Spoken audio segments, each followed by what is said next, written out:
to. Tonight we're going to talk about, I'm going to stretch the meaning here, as I often do. We're going to sort of try to do a state of the union, a state of the plan from a little bit of a different angle. We talk about the plan for years. We all argue about it till we're blue in the face. Is it happening? Is it not happening? What's happening? What's not happening? Is it ever going to happen? Etc. So we're going to try to put a different framing on what the plan is, specifically through the lens of American justice and accountability, which most of us, whether you came into this movement through Donald Trump himself, whether you're a longtime truther before that, whether you came in through the Q drops and all that that whole rabbit hole, most of us believe in accountability and justice, and most of us have some level of faith that Donald Trump and those behind him are going to deliver or provoke the deliverance of that justice.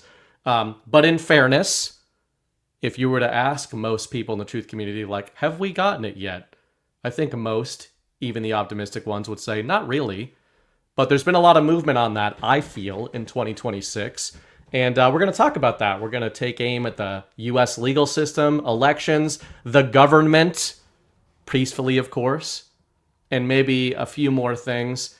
And we're going to do it through the lens of what is known as a transformation program, which my guest is going to elucidate in greater detail. But before I bring her on, I will intro us with our first sponsor of the night, which is ourselves, and your last day of some soft disclosure Mother's Day deals. I don't wanna shake the world. Last winter, the world met Madame Margie, the moistureless. But while Badlandia banded together at Gart, she evolved. While deep in her layer, she uncovered 4 sacred instruments of hydration. The lip balm, the lotion, the tallow bar, and the new stainless steel gua sha. Together, they wage war. Flaking has fallen, roughness retreats, dryness trembles, and among the rebels, Mother's good boy. But elsewhere in Badlandia, rebellion grows, the beards remain. Shave them all off. Visit softdisclosure.com and use promo code Mama's Boy for 20% off your Mother's Day bundle. Can't choose the right sacred instruments for your mother? Offer them all with an e-gift card. For softness, for victory, for moms. These statements have not been evaluated by the FDA. Soft disclosure. By the way, guys, spare some thoughts and prayers to our good friend Patriot, whose AI likeness appears in that video.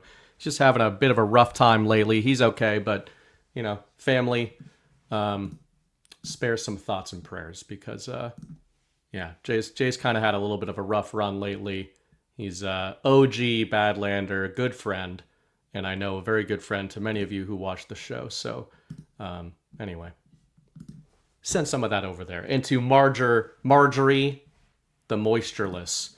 Okay, and yes, you may have noticed, you may have guessed that by the other G Money, I was referring to Ashe in America, and yes, I did apparently choose the only mother among Badlands hosts to force to do the narrative on Mother's Day, but we can see what she thinks of that. How's it going, Ash? It's going well. It's going well. Happy to be here. This Did is the men in your household and general life orbit remember that it was? Yeah. Oh Mother's yeah. Day? No, I got a great dinner. I got a fish. I think it was snapper or grouper that they have that caught in in the Colorado? ocean. No, they went on a fishing trip not that long ago and brought home They a bunch saved of it? fish that was frozen. So we had with kind of a lemon butter, garlic, caper type of thing going Interesting. on. Had some rice and asparagus, and there was key lime pie. I did not eat it. I'm Oh trying my to kick goodness, sugar. that's my favorite. It looked really good. Ah. But I love the other G Money framing. Yeah. I was trying to bully G Money today into debating me on the water in Zootopia just one more time because we have oh, I'm still labeled as Caleb. Son of a bitch. Hang on a second. There we go. Perfect. And Just thank label you, it the Tom other G Terrific, for money. letting me know. Yeah. Oh wait, I no, can that's fix you. that. Hold I on. almost just edited you. Here we go. What do you write? Oh, there you go. All right. Yeah. We'll keep it. Yeah, so there's this whole water crisis happening here. And it kind of it's like it gives us actuals that we can run some Gtopia scenarios through. And so I'm like, come on, G, be fun. Just one more time. I don't know if they'll do it. But don't you have a government that should be bringing the water? This is the communist country of Colorado, which is a lot of the classic earmarks of Gtopian policy. Is there weather engineering theorizing going on, or just something else? I did read. No, it that more there's a has drought, to do with private ownership of water rights. And so this is kind of one of the reason I, went at G with this today is because that's always the question. Is there private property in Gtopia? Are there, private rights? And if so, how do you reconcile that with this kind of, hyper democratized version of running a society? Right. And I think he responded to my tweet. And he said, Bitcoin imposes a free market on the entire world, forcing governments to compete and eventually becoming service providers. Shitty governments collapse quicker than others. And the people that are still paying their taxes to fund the people who enslaved them will learn the hardest. So, non-answer. Yeah. That's what he does, though. But managed to get a decent show out of him last week. Yeah, I caught part of that. It was great. Yeah. I had fish myself today. Took Mrs. Bright out and Baby Bright, who I guess is now Toddler Bright, to a restaurant, but we have actual fish around here because we have an ocean. So when you get it, and you don't. People might not know this, but you're Irish and your beautiful bride is French Canadian, and I am half and half Irish and French Canadian, and I'm pretty sure that means your kids are going to be like me. French Canadians are not like a real thing, though. And I'm not even 100% convinced Canadians totally are agree real. with you about that. Yeah. Canada's not real. That's very true. So, but she's acclimated just well. Really obnoxious Brits. Yes, that's true. She's acclimated well to this, so we had a good day. We actually got some sun today, and that was good. But yeah, I was actually literally talking today at dinner about how I won't eat frozen fish, fish that has been frozen. But that's that's kind of first world problems. Nah. Oh wow. I like servants to serve me nice fresh fish. That's not straight from the ocean. At all. Yeah, Gollum, Smeagol style from Return of the King. Anyway, yeah, we're gonna get into some of this justice stuff. There's been a lot of news stories. This was for me, it's the rare case where I was like, which freaking direction do I go in with this? Because of course I picked a very small topic, which is everything we talk about, but distilled into one topic. I am going to try to keep this focused on the U.S., which is rare for me. Yeah, it's rough. And the legal system itself. So even though this is an episode of the narrative, I want to talk about the actuals, but I want to talk about the narratives about the actuals. What has changed in 2026, if anything has changed. And maybe even the second Trump term in general.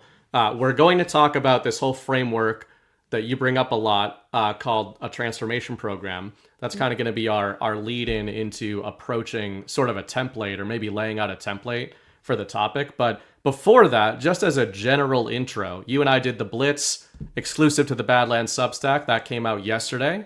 Got some good reactions there where we kind of previewed this. But I wonder, 2025 and 2026... the second Trump term, in terms of the sort of march for American justice and accountability, I guess, to be as broad as possible.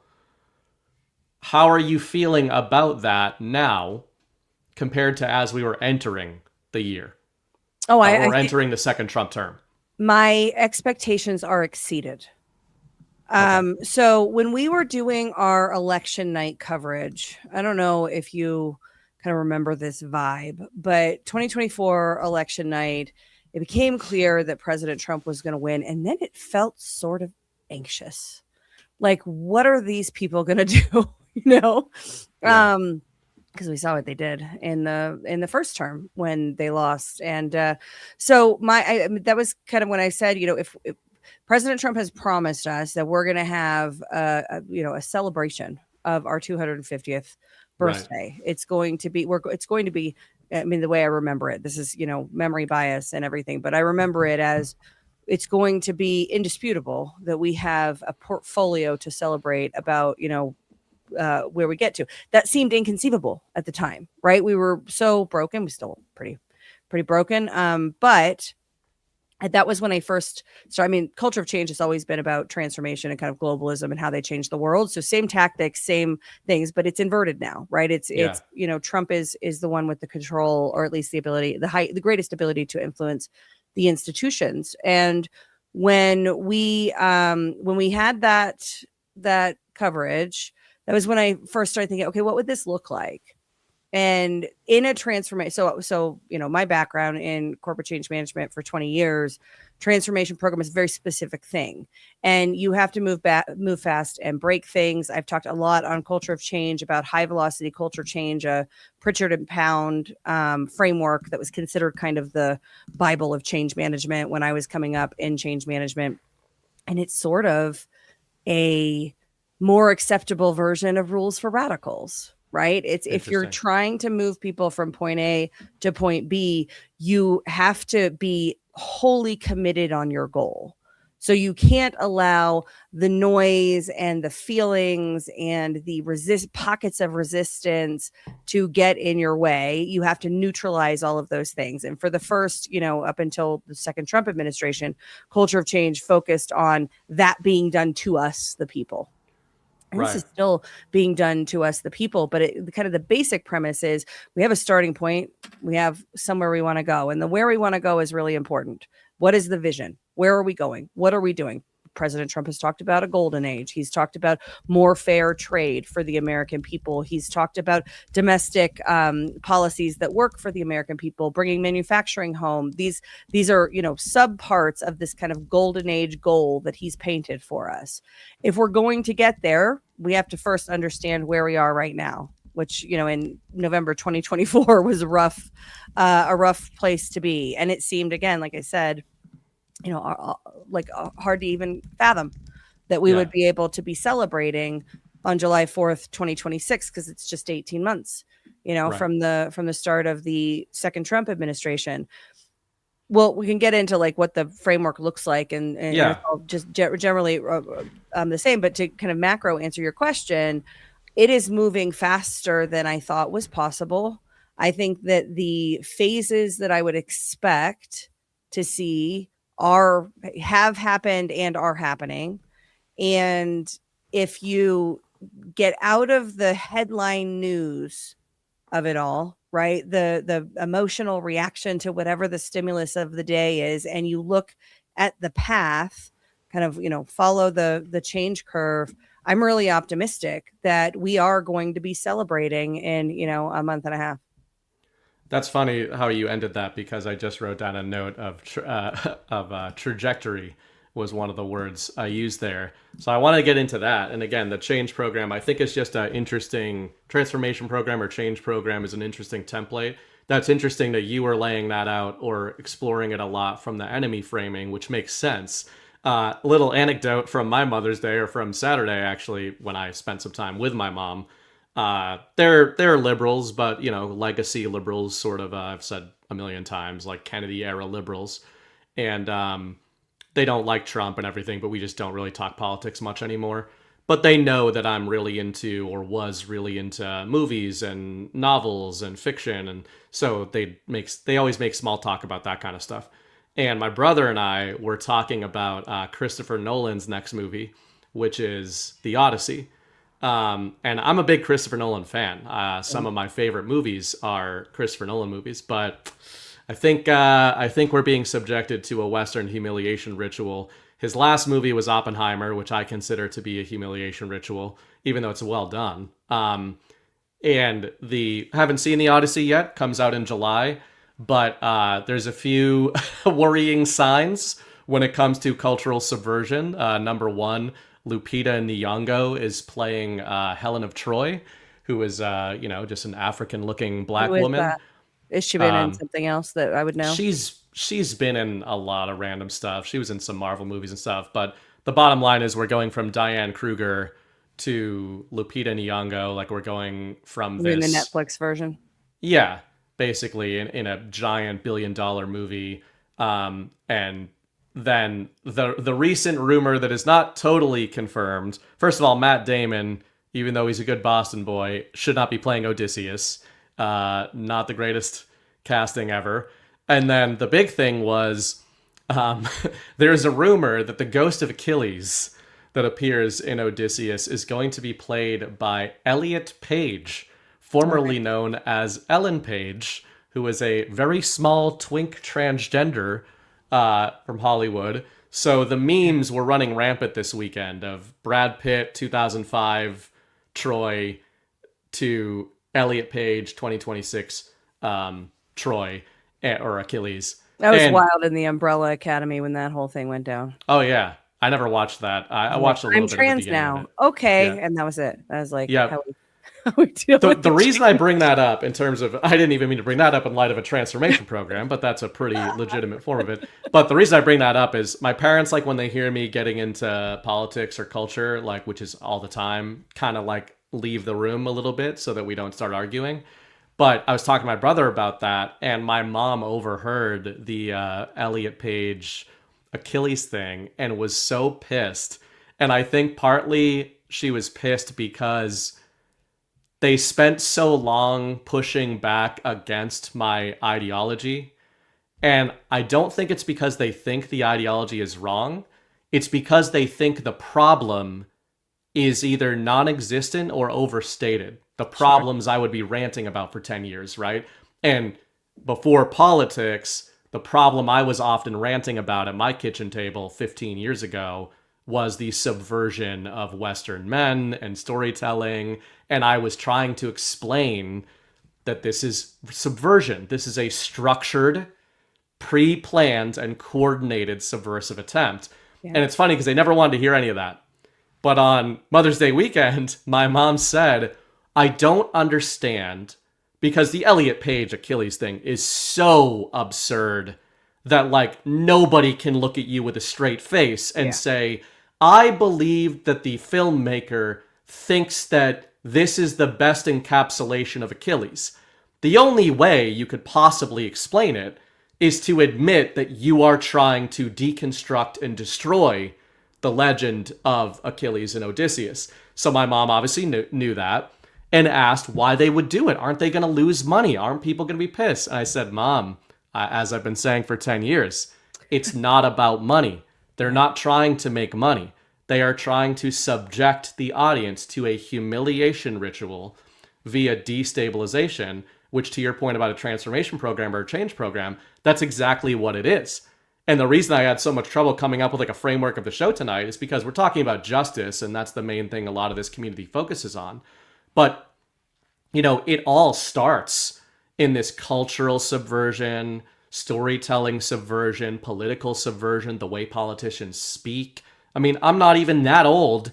And when I was in high school, there wasn't a hint of discussion about whether or not gender was real. And that's how quickly the Overton window shifted. So the good thing about the Saturday anecdote is I do think normies right now, and Ghost actually had an anecdote in our Badlands chat yesterday where he said he had met a long ago friend from college for lunch, and not a Trump guy, like thinks all that stuff's crazy, and was asking him all this stuff about Badlands. And I think that maybe we are getting to a stage where I think we had that private chat in the Badlands thing, which was like, man, are segments of Normieville more ripe for harvesting on this march to justice than some truthers even are right now? Like, are they more open-minded? Are normies more open-minded right now than we think they are? Yeah, I think so. I think that's indicated by the willingness to speak to us. So I don't know if you've had more of that. I know you have friend groups that run the gamut of ideological belief like I do. And there was a kind of desert of communication on anything having to do with the ridiculous things that I believe, right?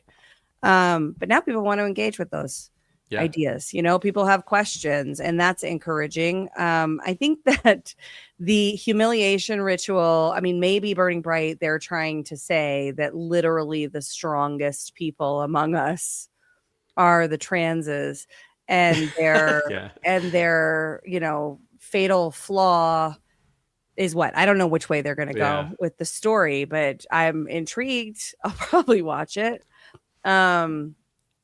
Back to Oppenheimer, that's a good example, I think, of how we've been ahead of the cycle on this. So you and I both wrote features about Oppenheimer when it came out. Mine focused on, hey guys, they're refreshing the narrative about nukes, and they're refreshing the visuals about nukes, because the visuals about the nuke visuals from the Manhattan Project, and that they don't hold up. They don't hold up. Like the moon landing, you know, we need a new one. Up a model. Yeah. So they refresh those visuals. They give you the story. They give you the kind of sympathetic communism lens to it. And Brian and I, at the time that the movie came out, were reading Scary Smart by Mo Gadot, which talks about this, you know, it's kind of a commentary on the AI dilemma and how we're going to have this reality collapse. We're going to have these tumultuous years, teenage years of the AI development as it learns and grows and becomes sentient and all these things, which is something I don't believe in, but that we will eventually get to a utopia. But the key line that keeps coming out in all of this, and this is, you know, a couple years ago, but keeps coming out in all of this AI fear porn that we're getting, is nukes can't create more nukes, but AIs can create more AIs. So AIs are they're exponential nukes, exponentially more dangerous than just regular nukes. And the core of this, and I said it at the time in that article, is fear us, we have the power to destroy you. Fear us, you have to fear us. And I go and talk to groups. I was talking to these women up in Longmont, Republican women, who I kind of doomed them out and then like didn't give them a happy thought to leave on. So they're like, what do we do? And I'm like, what are you gonna do? And they're like, but just walk in, slap them with a wet fish, and then think about that. And I'll work on this talk. Figure out how to bring it up at the end. But the number one question in the room, the primary focus in the room was AI, and the fear. And this is, you know, mostly boomer folks in the room, and that's the biggest fear. It is an incredibly powerful tactic to keep people trapped in fear. And I am not afraid of AI. I think that there are incredibly powerful AI tools. I think that they certainly could destroy us if they wanted to, the people that have, you know, the world power. But I also think that there's a bigger game at play. And as much as we think we're just loose and all that kind of stuff, they do need a people class, right? Yeah, so, absolutely. That's like what Chris and I just did, The Matrix Reloaded, on Story Hour on Thursday night, which I have not revisited that movie in, I don't even, probably since 2003 or 4 when it came out.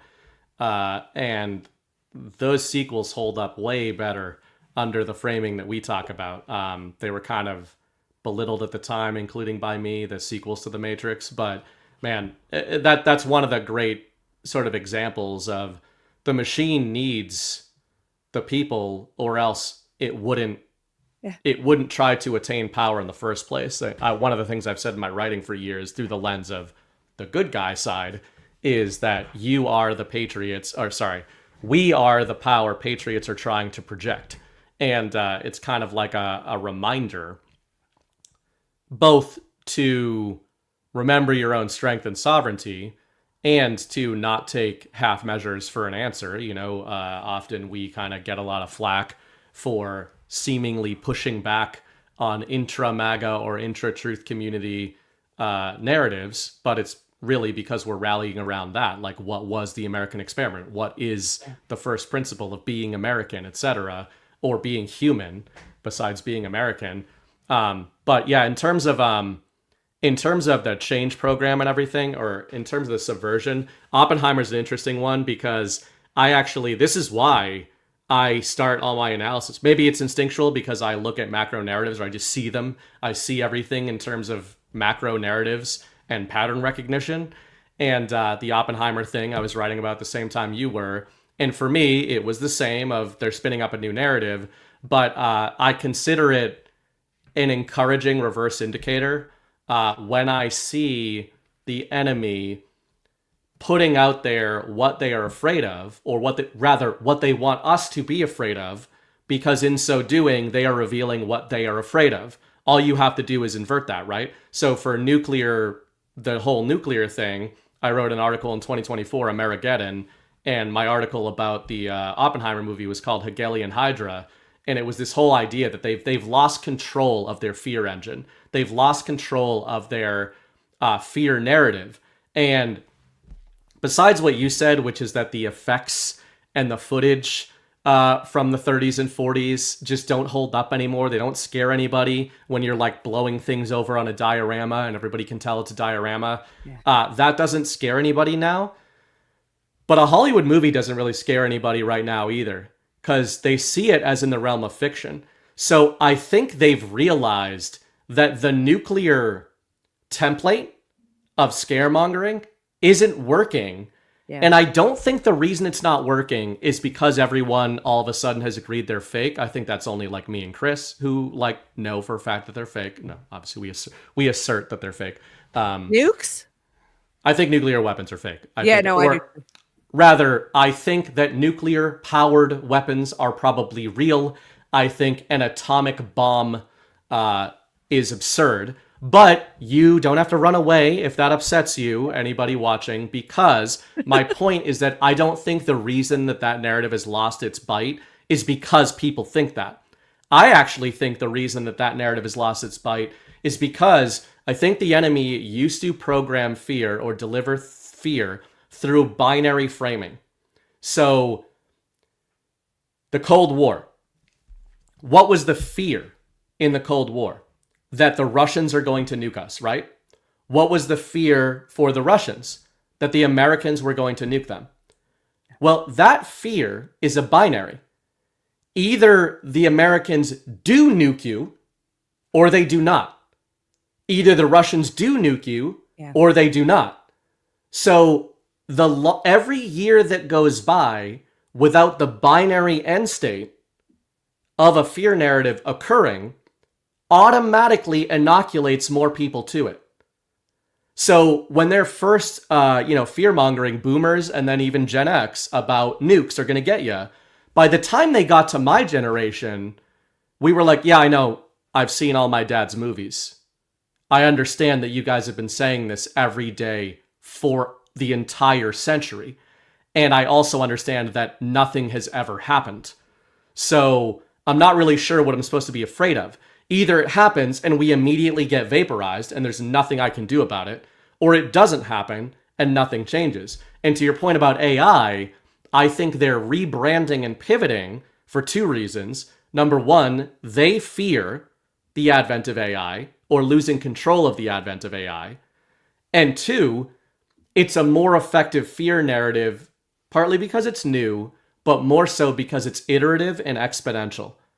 The AI fear isn't like Skynet is going to kill you one of these days. It's more, hey, it's going to come after your jobs first.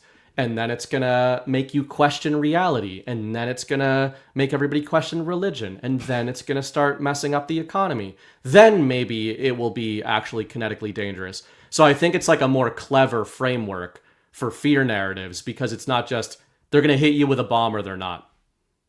Yeah, I think the whole of our experience with the nuclear narrative going back to the Manhattan Project has been just that, a narrative, right? We're told the diorama pictures and whatnot. You had Hiroshima and Nagasaki, which I think were really large bombs, and the rebuild of those places and the population and the animal life and all of the things that exist, and how quickly they came back, some of the suppressed research on the ground about radiation levels in those places that was never addressed or debunked. It was just, silenced. That to me is a tell. It's an indicator. Yep. And then you look at Chernobyl and the nuclear reactor situation that happened there, bustling animal sanctuary. Yep. And so the net effect was, one, the fear, right? You had this very powerful fear narrative to keep. I think about my mom telling me stories of their, air raid drill kind of stuff that they did when they were kids and all, and that's hardwired into them. But then you also had well, it's just too much. It's too dangerous. We can't do nuclear power. We have to really, we can't scale this any further. It's we're going to end up with every city's going to be a Chernobyl if we try this. And those are very, CanCon says, I say Hiroshima retarded like I say Nevada. Well, first of all, I say Nevada correctly and you're retarded. Hiroshima sounds say normal Hiroshima? To Is that what I'm supposed to say? Whatever. Shut up, Brian. Yeah. So that's one, is I think that the story, it's all been storytelling, first of all, and the storytelling doesn't hold up to scrutiny of, science and facts on the ground. And if you say that you're a conspiracy theorist and people just dismiss you and, you don't believe in anything, whatever. Yeah. So for me, that is a big tell that had great benefits to the regime and no benefit to the people, just kept them in fear. Right. Yep. Moving that to figure out what my note was, because it was a while ago I wrote it down. From an AI standpoint, it's the same problem statement, but it's more personal, I think, because it's already in our hands, right? Yeah. It's not the AI. You can interact with it. Right. But when we hear the AI, the Claude people talk about, well, it's, making decisions to cut off access from the human and do its own thing. And it's really scary. And thank goodness we have it contained in this lab. And no, you can't see that, but trust us, it's really scary. We need a bunch of funding so that we can figure out how to deal with this problem. The people are thinking my chat GPT is going to, cut off my access and take over my life and stuff like that. And it's just, that to me is marketing. It is, this is the angle that is going to mainly the hedge funds, venture capitalists, the people that are investing in this. It is a rush to get the dollars. And I wish people would take a beat with it, because it's the same kind of one of the same debunking factors that I have with the nuclear thing is, if you let's take it as true. Let's say that they have these super powerful tools that can, destroy us in a second. Play it out. How do you, from a game theory perspective, there is no scenario in which leveraging that technology works or makes sense. That's exactly. That's why I always try to operate from like the opposing framing. So I have my opinion about nukes, like I said, but yeah, that's how I choose to think about it. Yeah. And more to the point that you made earlier, my whole theme of the Amerigeddon article, which became a series called The Timeline War. It was originally Weapons of the Future. I changed the name of it.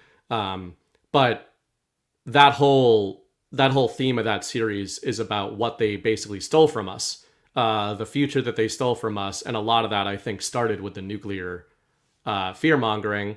And the encouraging thing, which brings it more to the present, is I think I projected in 2024, hey, if I'm right that they stole a nuclear future from us back in, the 20th century, specifically the 40s and 50s, and started pivoting us away from that, then I would maybe expect it to come back. And of course, what did Trump do in 2025? He started just blitzing nuclear energy executive orders. And then that's on an actual level. On a narrative level, which I front ran and I wrote down in that article, look for how did they keep the nuclear fear-mongering going? It wasn't just Hiroshima and Nagasaki. They had that at the time. That was like the big thesis, the proof of concept, the narrative proof of concept. Then a little while later, they had 3 Mile Island in the 70s. Then a little while later, they had Chernobyl, as you said. Then a little while later, they had Fukushima and these meltdowns, right? So I said, once they announced that 3 Mile Island was going to be restored, which is currently in process, I said that is a narrative deployment masquerading as an actual deployment. Yeah. That is a Patriot deployment of them saying, we're not just turning on the reactors again or building new ones. We're turning on that reactor because we're reverse engineering the nightmare story. And I said, after they said 3 Mile Island, which I did not predict in advance, but after they said 3 Mile Island, I said they're going to hit Chernobyl and Fukushima. The Japanese announced in 2025 they are restoring Fukushima when our girl got in there.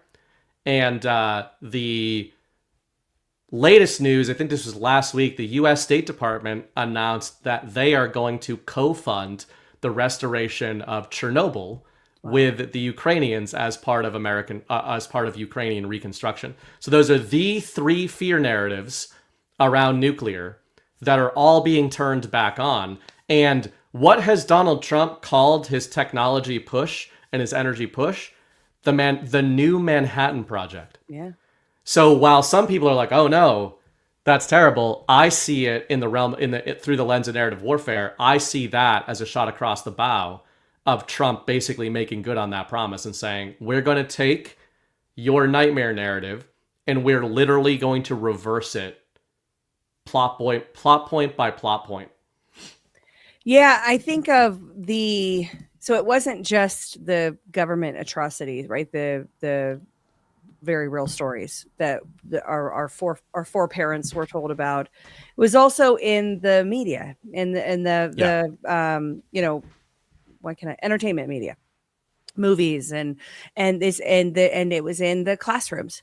It was in the drills that you had to do, in the air raids and the rationing and the transformation of American life to, I think, for our parents' generation, really make that fear formative. It became a part of who they are, and it's a core childhood memory, being afraid of this thing. And so it's going to be really hard to undo that. That is change management in a sense. It's really sinister, but it's also the way that kids today are terrified of climate change because of the sustainable development goals that have been driven down through all of the industries, but through education. They're in the kids' classrooms. Daniel, my 15-year-old, this is, several years ago, but he came home with, "Why I have to pick a sustainable development goal to write a project on." And I was doing Culture for Change at the time. And I'm like, "Are you kidding me?" They put the sustainable development goals in Thomas the Tank Engine, right? This is very important for you to be a good global citizen. And if you don't, then the carbon monster is going to kill your parents. And that's the same kind. And there's seems to always be that kind of global macro threat narrative that targets everybody in society, but from a formative standpoint, break it down into these, kind of micro narratives that are, delivered by a friendly train, but telling you that, you have to live your life in a certain way and follow a certain ideology or everybody's going to die. And that's incredibly sinister. I like it being reverse engineered. And I think there has to be accountability for it, certainly for the sustainable development goals stuff. There's nothing organic about that. It's not that those were serious imperatives that the people of the world needed to come together and solve. They were fabricated to create global control. That's indisputable, in my opinion. Yeah. So I want to get into the transformation program, but this prologue actually makes sense in line with the first step, according to what the machine told me, ironically, consulting AI, but Ashe was an actual expert in change management and transformation programs. But what's interesting is, I think, so the first step of this 5-step process, according to what the machine told me, is assessment and visioning.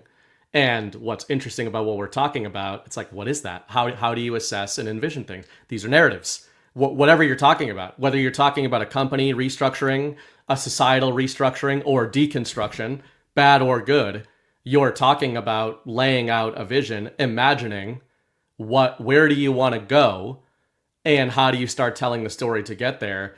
But given your background in this, do you want to kind of lay out broadly what a transformation program or a change program is?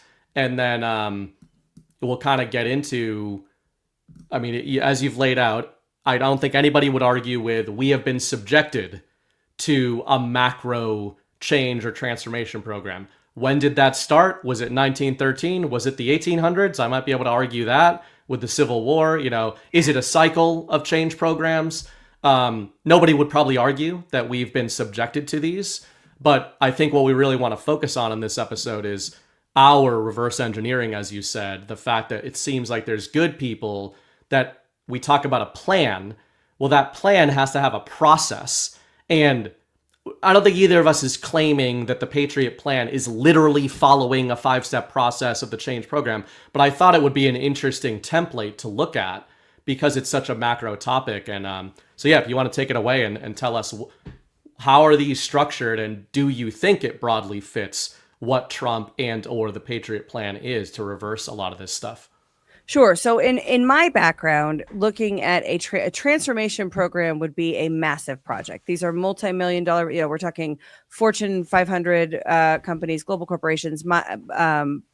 You're transforming the organization as a whole, right? You're maybe, so from this is the projects that I did towards the end of my career in that space were largely technology cloud-based projects. So you were getting, 1,000-person IT organizations out of working in traditional IT, hierarchical systems, aging technologies, and moving them into a cloud-based architecture. It's radically different. It's different technology. It's different ways of working. You have to retrain all the people to think differently and act differently, to have different levels of autonomy. These were big, massive programs.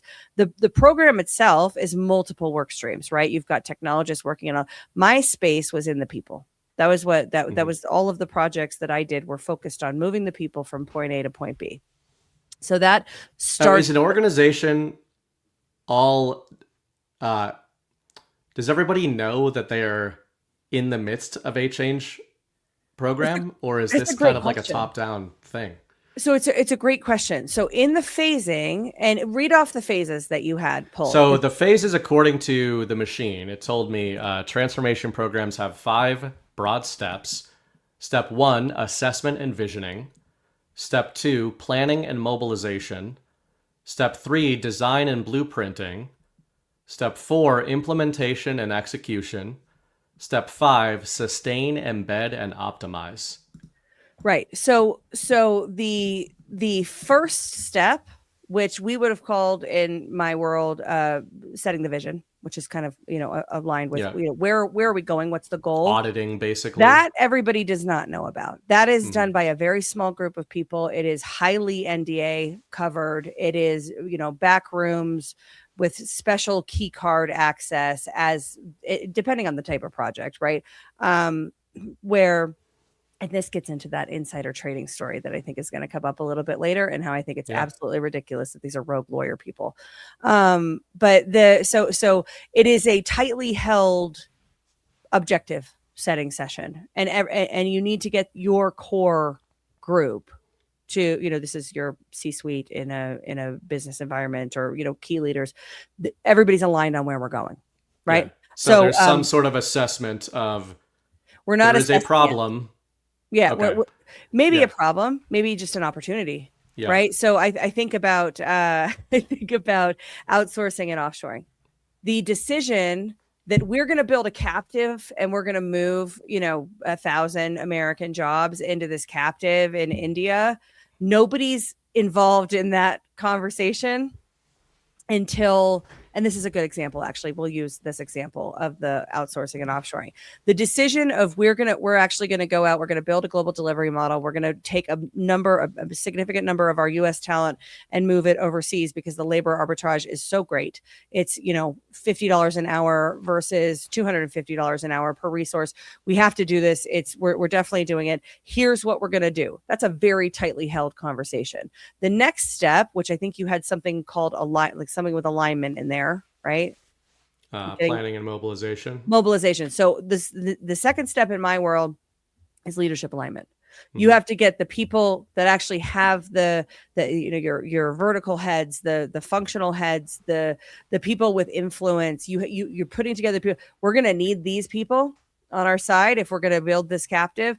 We need to get everybody on message. This is where you're going to start. And it comes a little bit more in your design and execution, or your design and blueprinting, where you start designing talking points and how we're going to tell this story and what does this look like. So when it comes to, but in the second phase, you're getting the key people. So still a small group, Still, the people in the organization have no idea that they're being transformed. Maybe there's some sort of, announcement about global competitiveness and we're going to be exploring things, but you're not laying stuff out for people yet. Well, what's interesting about that on that note is that whether everybody thinks it was all 100% real or a mix of the two or fake, whatever, the Q drops often referred to, basically a transformation program. Obviously, we talk about the Great Awakening more as a macro thing, but the Q drops were laying out, hey, the great claim of the Q drops, as you know, and as this audience knows, is no, there is a military intelligence plan that Donald Trump is implementing or is a big part of. But what you just made me think of with the planning and mobilization phase, one of the refrains that was repeated throughout the drops was less than 10, as in less than 10 human beings have a full scope of work is how I thought of it. Yeah. I didn't take it to mean, again, let's, like with the nukes thing, let's just take it at face value and say, this is indicative of a real military intelligence operation. What is that operation? It looks like a change management or a transformation program of the United States, if not more than that. Okay. Yeah, of the world, with Donald Trump as its visionary, maybe, or its leader, its public leader. But that the planning mobilization phase, it's interesting that it never seemed to be claiming there are less than 10 people involved with this change program. Right. That is ridiculous. That's just logically ridiculous. But I think it is reasonable if there was that level of a military intelligence program that you would have a small core team that understands from Jump Street, we are going to attempt a transformation program of this scale. Who do we need to know and where do they need to be sort of from the jump? Yes, and this would get, I think, crossover with like devolution, right? Yes. And like a devo team, and yeah. So, you're getting your broader leadership group aligned in the second phase. When you get to the design and blueprinting, it's important to realize that. So, like in a corporate change program, the transformation, so many work streams, and you've got, your application group and your hardware group and your, HR and all of these different verticals within your organization, different functions that have a leader and managers and staff down in them. You have all of them. And then you have functions that cut across, like your project management capabilities would be talking to all of the functions. Change management would be another one. This is where, from a change standpoint, you're really understanding who the stakeholders are. You're getting into, and you're doing who the stakeholders are and where you're going to face resistance, who's going to be really on board and champions for you, and how do you leverage those people effectively and make sure that your champions are actually building more champions, and where are you going to face resistance and what do you do about that? That happens some in assess phase in terms of the strategy of it, but when you're getting down to we're designing the talking points, we're telling how we're going to tell this story. So we're moving a bunch of jobs overseas because the labor arbitrage is so great, it's going to make us a fuck ton of money. Right? Yeah. What we're going to tell everybody is we have to do this to compete. We're going to fall behind the rest of our competitors. We're not going to be able to keep pace. The world is changing. We need to free up our people. This is a message that I'm sure people in our chat heard, because there's a lot of people in our chat that went through that specific transformation program of having their jobs moved overseas because they've been in the culture of change chat. You'll be told that we're going to free up our people to do more value add work. Now, that's something that we have been told about UBI. Right. And other, AI, we're hearing it about AI now. It's going to free you up so that you can do what you want to do. You can do more valuable work. That's a narrative that's being told to make you more comfortable and less likely to resist the fact that your livelihood is about to go away. Your, the world as you know it is about to be complete. You're about to be completely rug pulled, but feel good about it because the company is going to do all right. Right. Like that's kind of how that. I just had the machine make this based on its own rubric. So I don't know, just a good visual for people. Yeah. This is what the machine claims is the broad the broad Yeah. steps. So then when you get into implementation and execution, this is often a cycle. So it's not just a linear phase. This is a cycle where you're deploying some tactics or deploying new technology, whichever part of the transformation program you're in. Again, I was in the people, so it was always stories and training programs and, you know, human behavior type stuff. But you're doing cycles. You're deploying something, you're monitoring it to see how it works, you're tweaking it, you're coming back through, you know, changing it a little bit. And this can go on for years, depending on the size of the program. From there, when you get to, when you're close, you're at point B, or you're close enough to point B, you start to shift into more long-term things. So this is, you know, the delivery centers are just a part of how we work now. Everybody's used to working with the delivery centers. Where we have change that needs to occur, we can run those cycles of execution, but everybody's mind's already there, right? This is the new normal. This is the new way of working. And that's kind of the, you know, the gist of the transformation program. I think climate change is a great example for how this is done to us from a society standpoint. I think that the outsourcing and offshoring of American jobs overseas, which is, you know, I've talked a lot about, how high strings and things. I'll mention that in a second. Actually, I'll mention it now because I lost my train of thought. Strings and Things says, that's bullshit, Ash. I've never seen an outsourcing project work out for the better. Every company that does it moves slower and loses a lot of proprietary We're not arguing on behalf of outsourcing. We're talking about change programs being used as weapons against us. And we're interested in exploring. But hang on a second, because I actually think this is useful. Your metrics, Strings and Things, are different than their metrics. Your metric of this never worked out, you know, they lost proprietary knowledge, it moves slower. The proprietary knowledge thing is bullshit.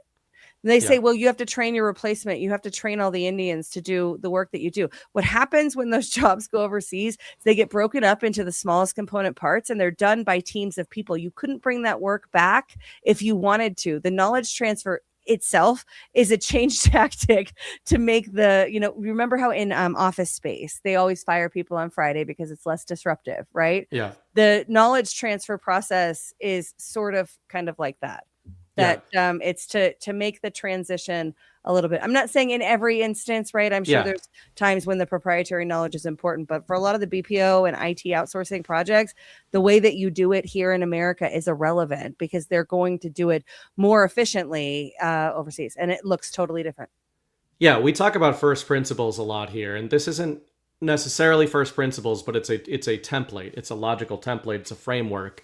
And, you know, one of my core theses of everything we're looking at is I've named it for years the reverse Hegelian dialectic, but that was actually a subhead. What people find more catchy is what I called that in 2022, which is the good reset.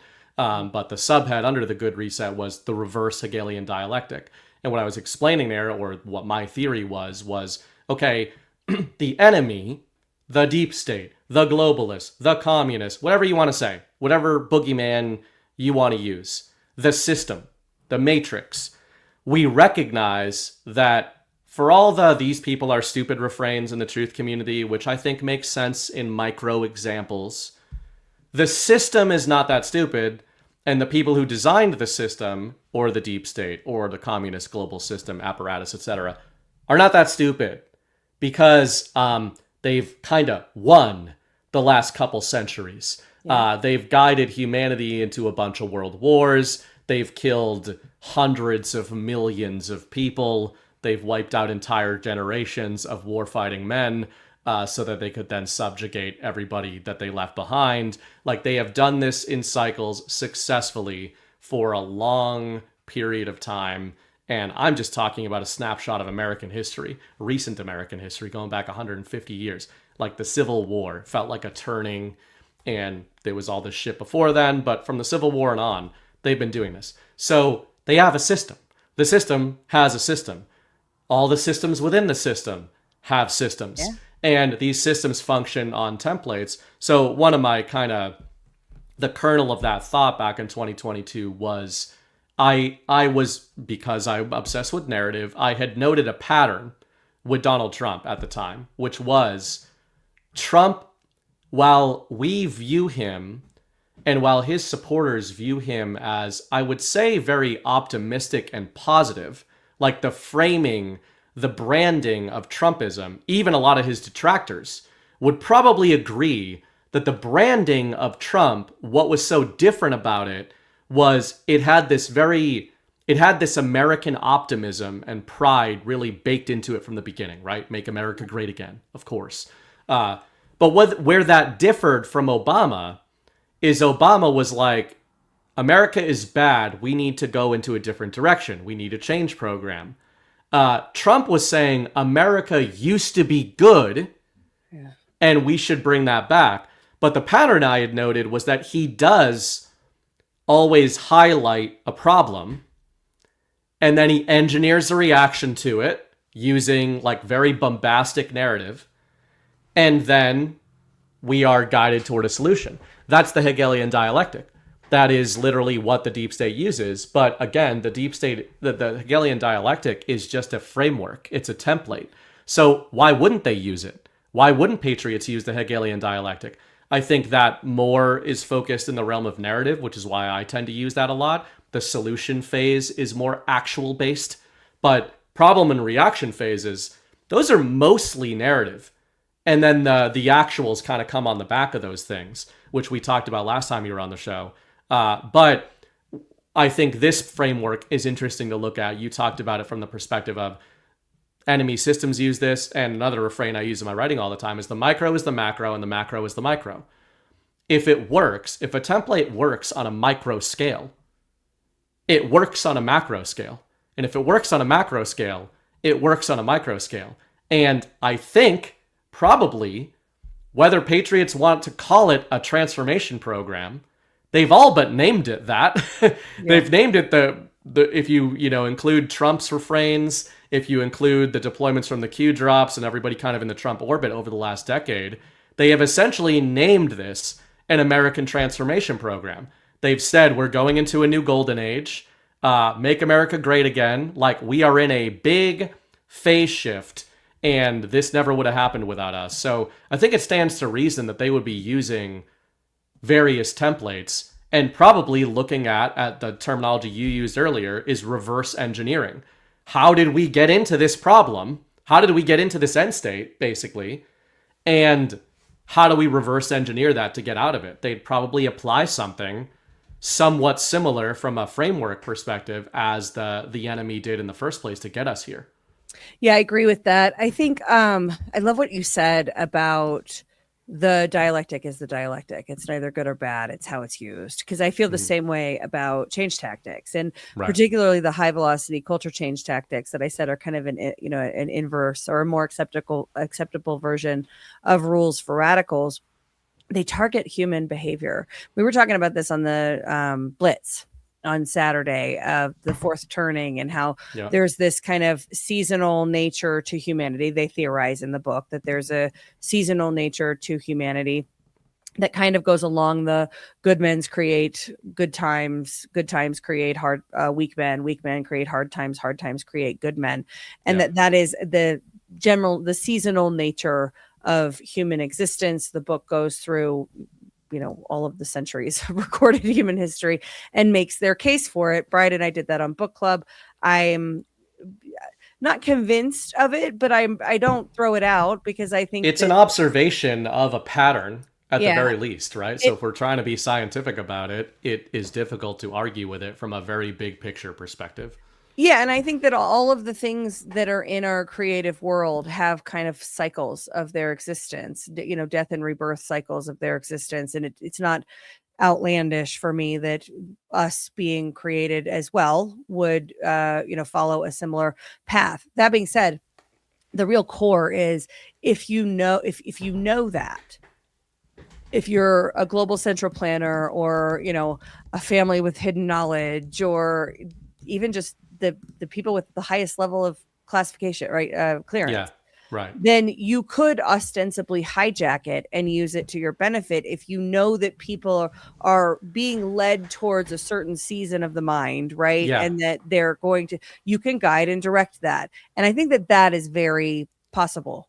It's information asymmetry. Yeah. Right. That Totally. And yeah, the hijacking makes perfect sense. And, Chris and I talk about this a lot in terms of the good reset, great reset, is that it does seem that the enemy has hijacked a lot of movements for their own, or, provoked those movements, chicken or egg, or chicken, egg, chicken, as Chris would say. But then Everybody there's also, should read if you haven't. yeah. But also there's a Patriot version of that, it seems, that's playing out, which is a hijacking of the Great Reset, or an attempted hijacking. So Hijacking of the hijacking. Yeah, hijacking of the hijacking. But it does make sense from a macro perspective that these patterns follow through. I mean, besides all of this sounds horrible, I can't think of the right word. Besides all of the benefit, the net benefit that comes from engineering a global conflict for the globalist regime, such as World War II, World War I and World War II. Really, that was like a macro cycle. That was like one cycle. I know we named them 2 world wars, but anybody who really digs into even just the story Arguably around still those going on. words. Yeah, they're still going on, but that, you can look at those world wars as the culmination or the implementation and execution phase of a transformation program. And it also dovetails with the point you made about the good men, hard times refrain. And that is that those large scale kinetic conflicts that the machine manages to get going every now and again, in the aftermath, I think this community focuses on the world it brought us into, which post-World War II, for example, you've got the NATO alliance, you've got the Western globalist hegemon, which might be what the Sovereign Alliance would call it. You've basically got the West and the East. You've got this bifurcation of the globe. You've got the systemization, but really globalization was like what came out of the aftermath of the world wars. And it wasn't immediate. It wasn't like the 1950s were great by all accounts, relatively speaking, compared to the 30s. For some people. Yeah, for some people. Yeah. Well, The only Irish people that did all matter. right. So who else? Who else matters? That's true. That's the only people I care about, Ash. But it also serves a secondary and very morbid net benefit for the regime, and that is that the transformation program kills all the people who would be most likely to oppose that transformation program, right? So you're talking about the strong men, good times, weak men, hard times, right?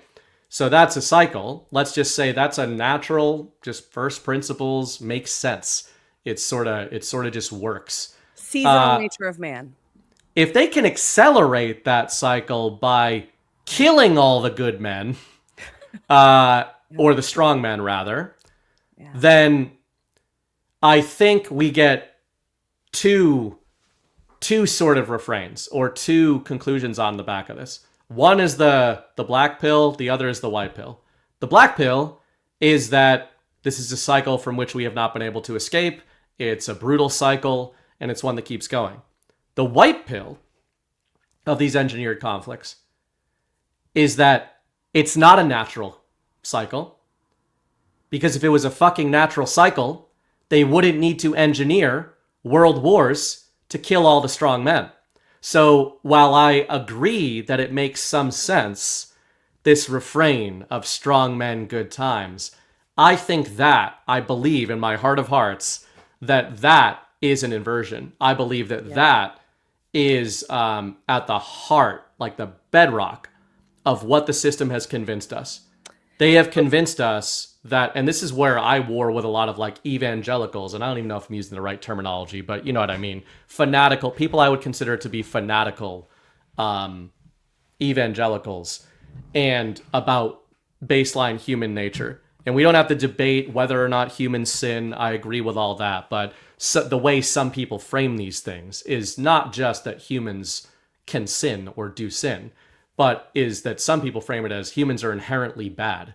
And I think that is a leftist system framing. In other words, we need the rule of law, or else people are not good. They cannot be moral. And I think it applies to this macro cycle.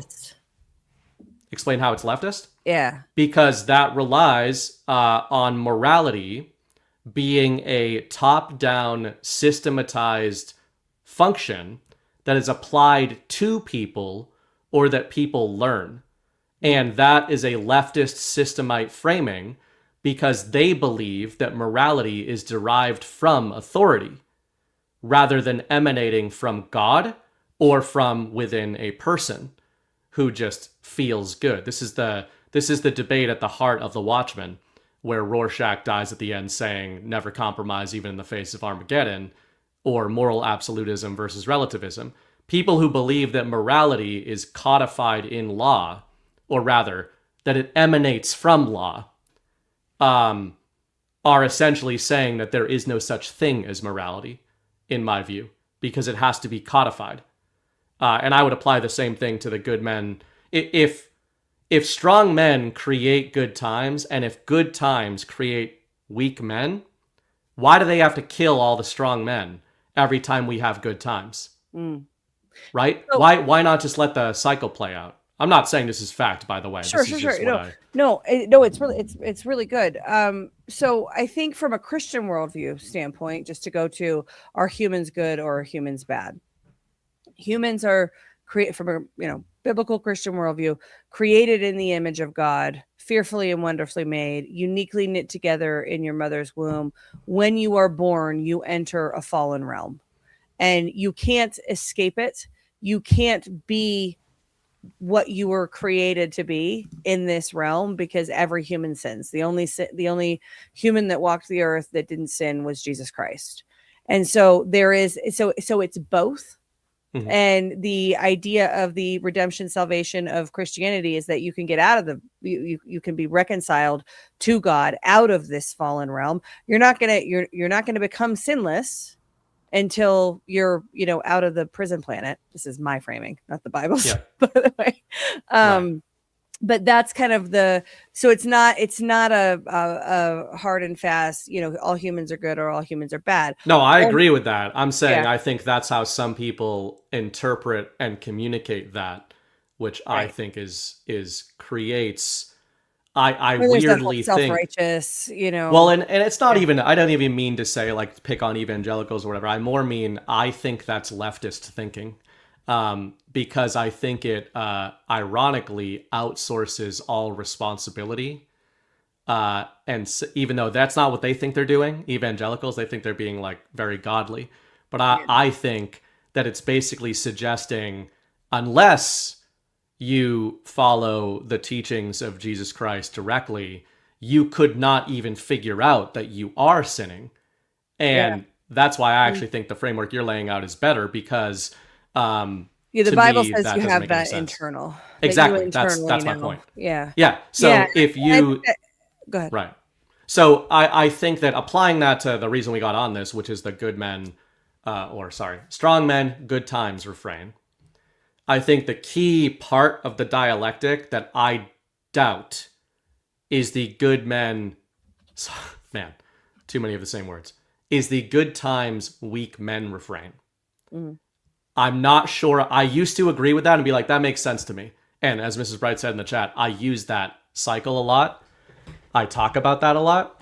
I'm just not sure because, again, I think we have to sometimes look at the enemy system that has been repeated over centuries that we would all pretty much agree with and go, why do they feel the need to help this cycle along by wiping out and destroying the good times if the weak men are just going to do that? Yeah, every so I time. don't think it has to be either or. I think both. Yeah. I think both can be at play. And I wrote this down because when you were saying that, I actually think that there's. I think you're onto something.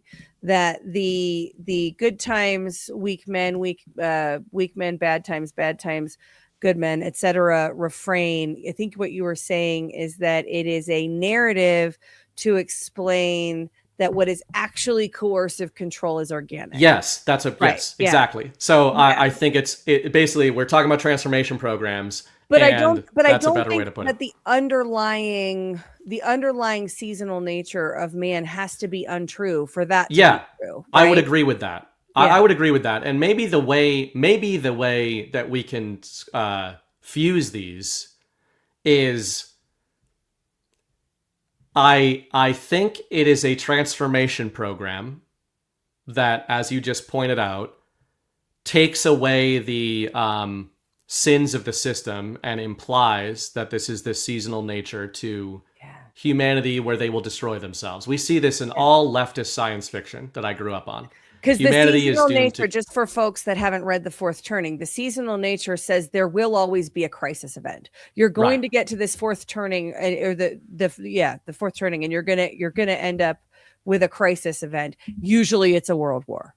Right, exactly. And that I think of the world wars as these inflection points or change events, these mass change events where you could have a global pandemic or something like that. That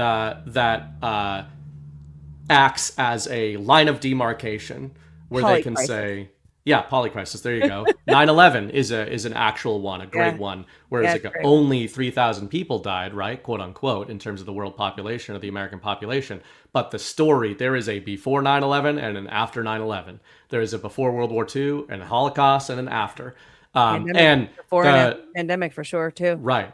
So maybe the way I would fuse these in a new framework is to say, I do agree. The reason I've struggled with it is I do agree that there is a seasonal nature to man, and I think it makes sense. I think it's logical for strong men to create the very conditions that maybe make their sons not as strong as they were. Yeah. I think that makes sense. And it's observable. That's observable. Yeah, it's observable. Right? Yeah. But I think that the fact that they have to engineer us into that direction implies that they rely on wiping out the strong men because it makes it easier, or they get less resistance from the weak men. It's not that the polycrisis or these change events are inevitable. I think it's more that they take advantage of these. They take advantage of this cycle. They do accelerate it, but I also think they engineer the event itself. You could convince me that a society that has just been doing well for a long time gets weak and atrophies over time, and then a rival society could take them over. That makes perfect sense to me. But I think with how cyclical it has been, especially in the last couple hundred years, where it's like, man, every 20 years now, there's like a major change event, crisis thing that takes off. They've either observed that natural pattern or repeated it. Created an artificial version of it. Both. Yeah. And I think a lot of these are artificial versions, and it doesn't. So that is essentially the change management. It doesn't, there could be seasonal nature of man. I think that there's probably some truth to that there is a seasonal nature, because there's nothing new under the sun, and humans are incredibly predictable creatures. So if you know that society is, in a place of apathy and, or great comfort and not paying attention, you can use that to your benefit. If you are someone that wants to control the world or control the city or, control the organization, that there are entire frameworks and vertical curricula of how to do this. Right. And I mentioned how the first 3 years of my show, Culture of Change, was focused on this being done to us and understand how you're being manipulated, right? That is, I think, indisputable. And I think the Sustainable Development Goals is the greatest example of that. The Sustainable Development Goals were created by the UN. They first had the Millennium Development Goals in 2015, and they changed them to the Sustainable Development Goals. There's 17 of them. Allegedly, there's going to be an 18th one that focuses on space. But there's 17 of them that cover every single aspect of not just society and the functions and systems and services and processes within society, but every aspect of our lives and how we engage with society and how we engage with each other. That was an idea that was born in kind of the global thought leadership spaces. But then that idea went into places like the World Health Organization or the World Economic Forum, these kind of pseudo governmental, we're just talking to each other because we want to make a better world. None of us actually have any power. Don't look at us. You conspiracy theorists, you think we're controlling the world. You're crazy. But what they're actually doing in those forums is releasing their preeminent thought leadership, to all of the companies that are represented there and the governments that are represented there and the NGO infrastructure that is represented there. And then those ideas at the World Economic Forum are taken and baked into service offerings that are taken by these consulting firms, professional services firms, audit firms, and driven down into every industry and every geography, every industry and every sector and every geography in the world. And it's taken as consensus. There's a global consensus on this. We have to do this thing. So we see net zero goals come out of the World Economic Forum. If everybody can just set net zero goals and really try to make them, we can stop this climate problem. It's going to be a disaster if we don't do it. Everybody has to do it, but they don't just do it through influence, which would maybe even be okay, right? If they could convince everybody that this is the right thing, then that would be okay. But we've heard Larry Fink talk about incentive structures of the retirement programs and all of BlackRock, and we're forcing behavior change, he said, because it's not just influence and we all agree this is the right thing and surely we can sell our ideas to everybody, this is the right thing to do, we have to go in this direction. No, you're upending the whole of society and then you're using the stick. Your incentive structure is no longer the carrot, it's the stick. This has been happening to us since the end of World War II at this scale by these people, right? The UN, like this iteration of the system, banking, right? This iteration came very specifically put in place in the wake of World War II. And we're living its end stage right now. I think that President Trump has hijacked the end stage of this thing, which was going to be the Great Reset. You talk about this. Going to be taking us into eat the bugs, own nothing and be happy, rise of China, all of they were going in a different direction, but I think that's been hijacked. And I think we see the evidence of that being hijacked everywhere. Yeah. And we're going to get into the micro, well, these are macro topics, but the micro of where we see that evidence, but a little bit more before we get to that, just in terms of the template itself. One point I'd make to your point about the WHO and World Economic Forum and all that, if you look no further than the tabletop exercise template that this audience is intimately familiar with, from two off the top of my head would be, in terms of crises, would be the COVID crisis, the pandemic crisis, and the election crisis. We in this audience believe both of those things to have been engineered. Like, everybody watching this show believes both of those things to be engineered. Now, some of us believe that the pandemic was entirely fake and that the entire, narrative of the pandemic was what was engineered. Others believe that there was some sort of virus, but either way, they agree that that was engineered. And that's why we can have these conversations, even if we disagree on the premise there. And the election scenarios, you have the whole, the tabletop exercises for both 2020 and 2024 of the system recording themselves and documenting themselves in both the COVID scenario with the NGOs and the extra governmental organizations. Some would say the real government. I talk about that often with corporations, but in terms of the organizations you're pointing out, the NGOs, that's the real government. I mean, that's the deep state. Those are the people who create the models that the governments follow. So if you're following something, you're not in charge of that thing. These things are in charge of that thing. And I think that's those are transformation programs, right? Those are like paint by numbers. I bet if you went back after watching this episode and subjected yourself to some of these, open mic meetings with the World Health Organization and pandemic preparedness, and then especially with the preparation for 2020 election and 2024 election, you could probably look at transformation program templates and see what they're doing. They're like, all right, here's our vision for what could happen in the election or the pandemic. Here's how we have to plan, and Fauci's going to be over here in the CDC, and we've got this guy over in the NIAID, and CNN is going to be over here, and they're going to interview the guy from the NIAID, and they're going to keep this from the government, and we're all going to keep all of this away from the executive because we don't want him involved in any of this stuff. And everybody agrees with that, right? And we're going to outsource the development or the implementation of the solution to the private market. And that'll really play well with the conservatives and everything. So, this idea of transformation programs and templates is ubiquitous. And this isn't just us theorizing and connecting dots post-World War II. These days, they just tell you, as you're saying with Larry Fink and everything, they're like, here's our agenda. Yep, we are trying to get you. Yeah, we are trying to get you to a point where you no longer think owning property is good. And this is how we plan to do so. And then they just do that. And then they do it.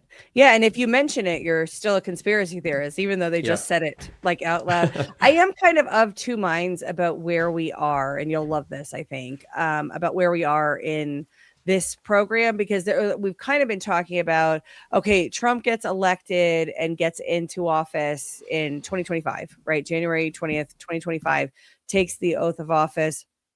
Does that start the assess phase? And I can make some arguments to that effect, like Doge. I think that Doge was a data dump, assess phase, and tooling that took place that didn't take place, during the Biden administration. However, I can also argue, and I'm kind of more here, that the Trump first administration was the assess phase. I've said that for years. I didn't say it in this terminology, but the Hegelian dialectic, I've been saying that was the problem phase narratively. In other words, Trump came in that first term and said, hey, everybody, look. So, yeah.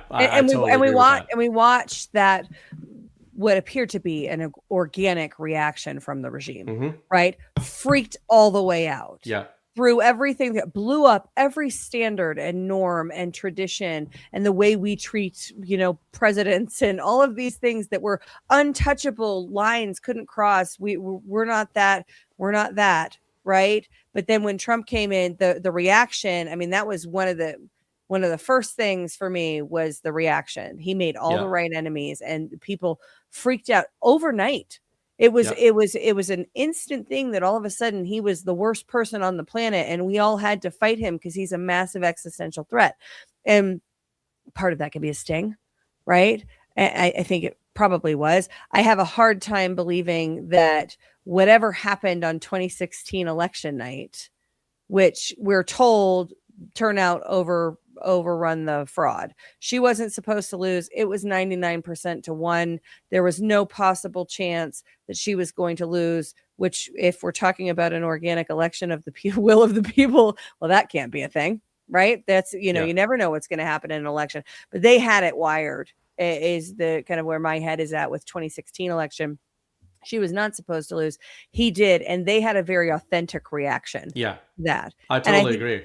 Going into that, the devolution team or white hats or whatever would have expected it, because again, going back to the fourth turning conversation, humans are incredibly predictable, and we're talking about power structures. We're talking about what does change resistance look like. These are very detailed academic disciplines, and humans not that complicated, right? So especially systemic ones who have been operating themselves as a system, you could probably even more accurately model out not just how are these individuals going to behave, but how is the apparatus that has been put in place, what does it do when something happens? It's almost like a triage situation that I think happens. So they wouldn't know, to your point, every single thing the machine was going to do, but they knew directionally how it was going to respond and then how it was going to triage through its list of responses. Right. So if we take the first Trump administration, I'm thinking as the two first phases. The vision, what truly matters is not which party controls our government, but whether our government is controlled by the people. For too long, a small group in our nation's capital has reaped the rewards of government while the people have borne the cost. Today's ceremony has very special meaning. We're taking power. We're giving it away from Washington, D.C., giving it back to you, the people. That's the vision. Yep. That's the vision. That is the strategy. Yes. Yeah. That is Assess the strategy the problem of what and we are put doing. out a vision. Right. Right. And then you have the planning and mobilization. I, again, refer to this as kind of the second phase as sort of the leadership alignment, get out the people. The first administration told us a lot about who people were, right? A lot about where, and since that, we can go through the whole DeSantis operation, which I also think was intended to make people self-identify. There's a lot of times that this happens. I think there's a good case to be made that the design and blueprinting of what we're doing in Trump 2.0 was done during the Biden administration. So that they're coming in January 20th, 2025. We got 4 years, right? Which is no time in the context of the type of transformation we're trying to accomplish. You got to hit the ground running, which would mean that this Trump administration, this second Trump administration, is the series of cycles of execution. And I think that's more where I'm at. So when we think about a justice phase, to tie it back to the core of the show topic, we're seeing things like Russiagate be rapidly disclosed. And there have been indictments. There have been a merging of a bunch of different criminal portfolios. So originally it was Russiagate, then it brought it into this treasonous conspiracy. Then in February, they're like election fraud is a part of this treasonous conspiracy as well. And I think COVID comes into that, these things that people are like, we have to have justice for this. We see all of those domains. I think, somebody point out if there's one that we don't see any movement on, but the majority, at least, of those domains, those portfolio, there's the Maha people who COVID is the number one thing for them. There has to be justice. There's people like me that are in the elections. It's like the number one thing. There has to be justice for this. There's a lot of people impacted by the Russiagate stuff that can't let that go. There has to be justice. It's all sort of under one RICO umbrella now, which I think supports kind of my thinking about where we are. So we're not assessing, and if we're doing these implementation cycles, there is a monitor, assess. You're monitoring, you're figuring out what tweaks you're going to make. You're executing, deploying something.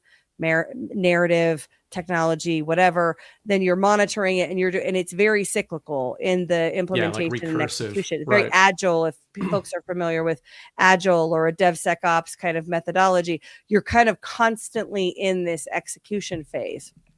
Yep. That's where I think we are, and I think that there's evidence of that everywhere, but it's so widespread, right? When it's across every vertical in the federal government, and it's hitting at the states, and where those points of friction are between the state governments and the federal government, and all of these things are being done at the same time, which feels very discombobulating. It can be really off-putting and kind of overwhelmed by the chaos of it all. So I'm going to check out, because I just can't I can't track it all. We do our best, I think, here, Yumi and Ghost, certainly in the brief, to try and track the main points and the main things. But even we have a hard time keeping up with it, because there is so much happening. I do not ever remember even getting into this mess. I don't remember the change of America happening this overtly, this publicly, or this fast. And that leads me to my final point on this, which is, I don't think so. Started in the post-World War II, this iteration started post-World War II, happens over time because it was being done deceptively. It was being done to take people's power away without letting them know it was happening, and convince them that it was happening. It was good. And we don't have to do that to get out of this. We just have to show people the truth and be brave enough to execute on it. And I think that's what they're doing. That's a great way to put that. I want to hit an ad break in a minute, but and we're going to focus the second or the last part of the show on, I think, the implementation and execution phase that you just touched on, because that will allow us to use some examples. Of course, as you said, we're not going to be able to exhaust all of the examples, but these are examples of winning, and winning is a process, as we often say. So despite people trying to cast Badlanders as doomers, none of us are.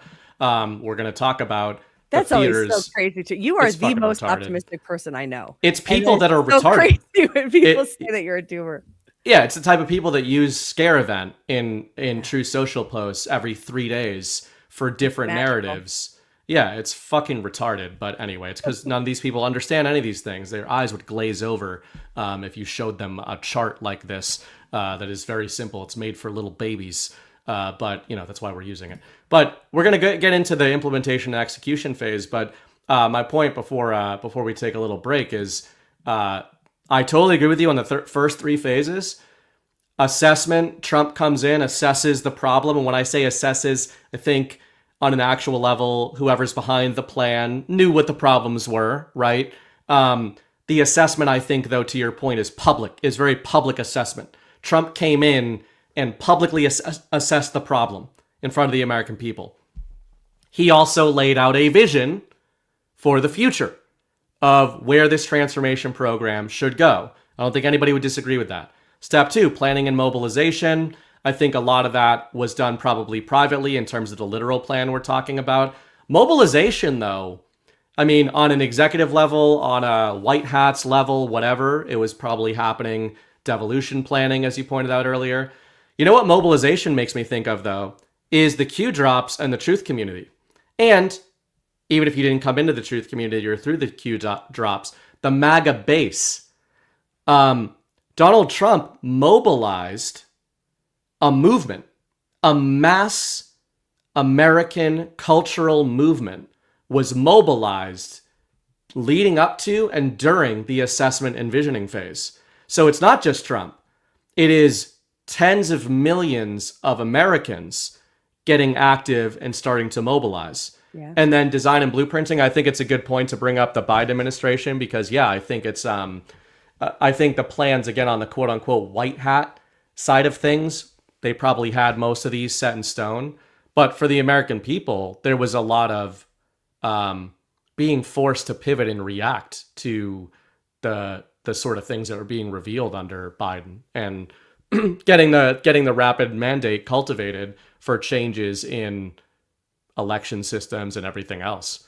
I mean, I think that has to do with a lot of the just my initial reaction to what you just said has a lot to do with the prize of that.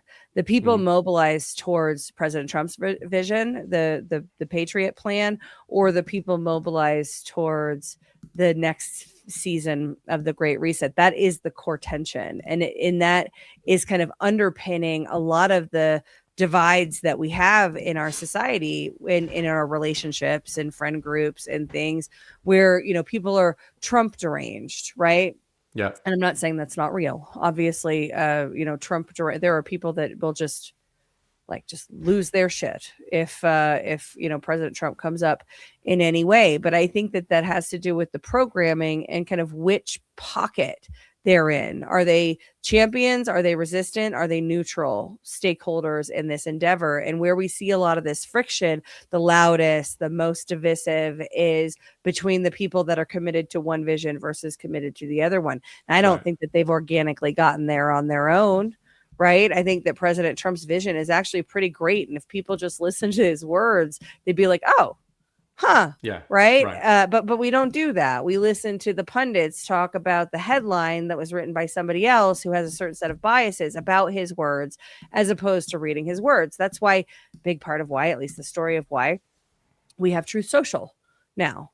Because when President Trump was trying to go direct to the people, which was his tactic in the first administration, there was noise that entered that communication exchange. There was interference by the adversary to make it so that he was unable to go directly to the people. So he built his own way. And I never thought that was going to be successful. I mean, I don't know what we call successful of something developed for that purpose, but for that specific purpose of being able to say whatever he wants to say and nobody can cancel his mean tweets. Yoel Roth or whatever that dude's name is can't pull the president down any longer. I think that's why. And this is in any culture change program, certainly high velocity culture change. You have detractors, you have resistors. They're the people who are losing power. They're the people that are committed to the status quo. And that's always a thing when you're transforming. There are winners and losers in a transformation program. When the core group decides we're going to transform, the people who are committed to the status quo, to it staying the same, are going to lose. And what that looks like can be devastating, or you can manage those people out in nice ways, which I think they do that too. But I'll leave that there. Yeah. Yeah, and then we're going to get into the actual implementation and execution phase. Before we do, I want to thank our main sponsors of the show, starting with our own Jessica, who runs All Good. Make Mother's Day extra special with high-quality gifts Mom will love from All Good. Spoil her with a bundle. Grab a gift card so she can choose. All Good's premium self-care lineup is crafted from clean, organic ingredients that truly deliver. Formulas feature nutrient-dense, grass-fed, and finished tallow, naturally rich in vitamins A, D, E, and K, perfectly blended with cold-pressed organic oils skin craves. With spring in full swing, it's time to head outdoors. Protect your skin with All Good's tallow sunscreen made with non-nano zinc oxide and nourishing oils with natural SPF and no harmful additives. For clean protection against biting insects, reach for All Good's tallow-based bug out balm. Both are now available in a convenient stick form for even easier application. Visit badlandsmedia.tv/allgood. Use the promo code MOM10 to save 10% on your entire order, plus free shipping on all purchases of $75 or more. The Mother's Day sale ends tonight, during or after this show. So go to badlandsmedia.tv/allgood, promo code MOM10 for 10% off. It's funny. Every single thing that is mentioned in this current program or ad are things that we need right now in terms of preparing for the summer and the beach. Code MOM10 for anybody. It is damn hard to find sunscreen. I was like, getting into the clean health sort of movement, especially Mrs. Bright leading the charge there, and especially after having a kid.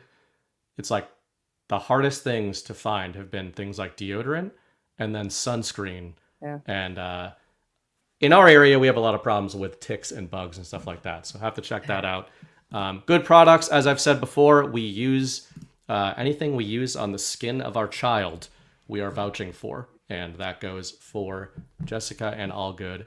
Nice. And we are also brought to you by our friends at Rumble directly, specifically Rumble Wallet.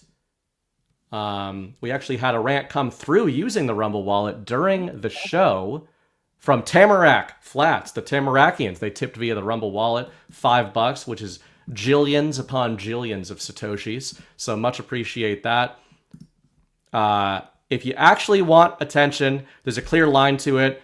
Here's how it works. We prioritize rants sent through the Rumble Wallet. We'll get to the other ones at the end of the show, but if you send something through the Rumble Wallet, we'll grab that right away as soon as we have a pause. If you send one, we see it, we respond, simple as that. Hot takes, stuff you really want us to react to, don't bury it in the chat, put it in a rant, because let's be honest, regular chat flies by. When you use Rumble Wallet, it cuts through everything. Download the Rumble Wallet right now, scan the QR code or hit the link. The setup is easy using MoonPay. You can use your debit or credit card or your existing bank account and then send your first rant. And unlike other platforms, your support actually lands with us. It's not sliced up along the way. So use the VIP lane, use Rumble Wallet, and we'll be watching for them. So thank you to Rumble, thank you to Rumble Wallet, and thank you to the people who are using Rumble Wallet to support us. And again, guys, if you do send a rant over or a boost or anything like that, we will grab it toward the end of the show. So back to transformation program. One more thing. Yeah. If you're watching us and you haven't yet dropped in, watching on Rumble and you haven't dropped in and just said hello, just drop in and say hello or drop a period or something so that you log in as a unique chatter, because that helps us out quite a bit. Yeah, say something weird. Yeah, the weirder the better. Preferably. So back to the change management transformation program, the good version of it, the good reset version of this. I hope we're not talking out of school with the white hats. We're going to get some messages, I think. We get booped. We get a bad boop. DARPA. If we get a bad They're going to be like, they'll be like, guys, now that they know we're on the implementation and execution phase, they're going to be able to rug the whole thing. So implementation and execution, it feels... I like how you led into this last segment by saying these things are cyclical. This part of the process is cyclical. It's not like we go 1, 2, 3, 4, 5. It's more like we go 1, 2, 3, 4, 4, 4, 4, 4, 4, 4, 4, 5. And that happens in business, as I was reading about and as you were explaining. It makes total sense that if you were running a transformation program on the most complex system of systems ever designed, you probably have change management programs for each component of those systems. And for each system, we're not going to be able to get to all of them, but I wanted to focus on a few of the main ones, a few of the main pillars of the system with these recursive loops that we do seem to be seeing, at least in your estimation, movement and progress on the change program, on the implementation and execution. And what are we executing? What do we want? I named this episode American Justice. I know I'm talking about the whole change management program of the Great Awakening of the American Golden Age, but really, I think most of us in this audience, what really came into this through, where we all got activated, was justice. Without justice and accountability, whether you followed the Q drops that directly said that, whether you followed Donald Trump who directly said that, whether you're just not a retard and directly believe that because it's obviously true, we need accountability and we need justice. So on that front, what sort of things are you seeing in 25 and specifically 26 that lead you to believe we are in an execution phase on a lot of these pillars? Sure. So I think that the SCOTUS decisions and the way SCOTUS is working, we can maybe talk about Trump's True Social post about the justices in this bit if you want. But we are, so things like Loper Bright and Chevron deference has been this precedent, not in law, right, but precedent that has enabled the administrative state, this subversive element of unaccountable bureaucrats, to make up what the law is when it comes to complex subject matter down within the industries and sectors. And Justice Gorsuch wrote a great book on this called Overruled: The Human Toll of Too Much Law. Brian and I did that book on book club, and it's probably my favorite book that we've done so far. One, it's about the courts, and nerd. Him saying there's too much damn courts, and he's a Supreme Court justice. Yeah, right. And he is. He's also come out and said, these magistrate judges, there's just these like bureaucrats that put black robes on and pretend that they know how to adjudicate. And that's one thing that's encouraging, because that's systemic change. Mm-hmm. That is the overturning of Chevron deference in the Loper Bright case is systemic change that changes the ability of the central planners to control from the shadows. And what is the mechanism of that? Because I do think that's one of the biggest, that was 2024, right? Yes. That got overturned. That I do think is like foundational from a mechanistic perspective. Yeah, and it's interesting that it got overturned in 2024. I think it was 2024. Yeah. I think it was, yeah. Because it's now the law of the land coming into the execution phase. If Trump 2.0 is the execution phase, They don't have to deal with that anymore. It's already done. Mm-hmm. So we saw Lee Zeldin last week, I think, the kind of viral clip of him arguing with Rosa DeLauro 2 weeks ago, maybe, where she's basically saying, you're a climate denier. How dare you not fully fund all of these climate initiatives? And Lee Zeldin is saying, where in the Clean Air Act does it say that I can do these things? Because you're telling me I have to do these things, but Chevron deference has been overturned and I can't do these things. It's unlawful for me to do these things. And she's big mad about it. She gets in the middle of that exchange.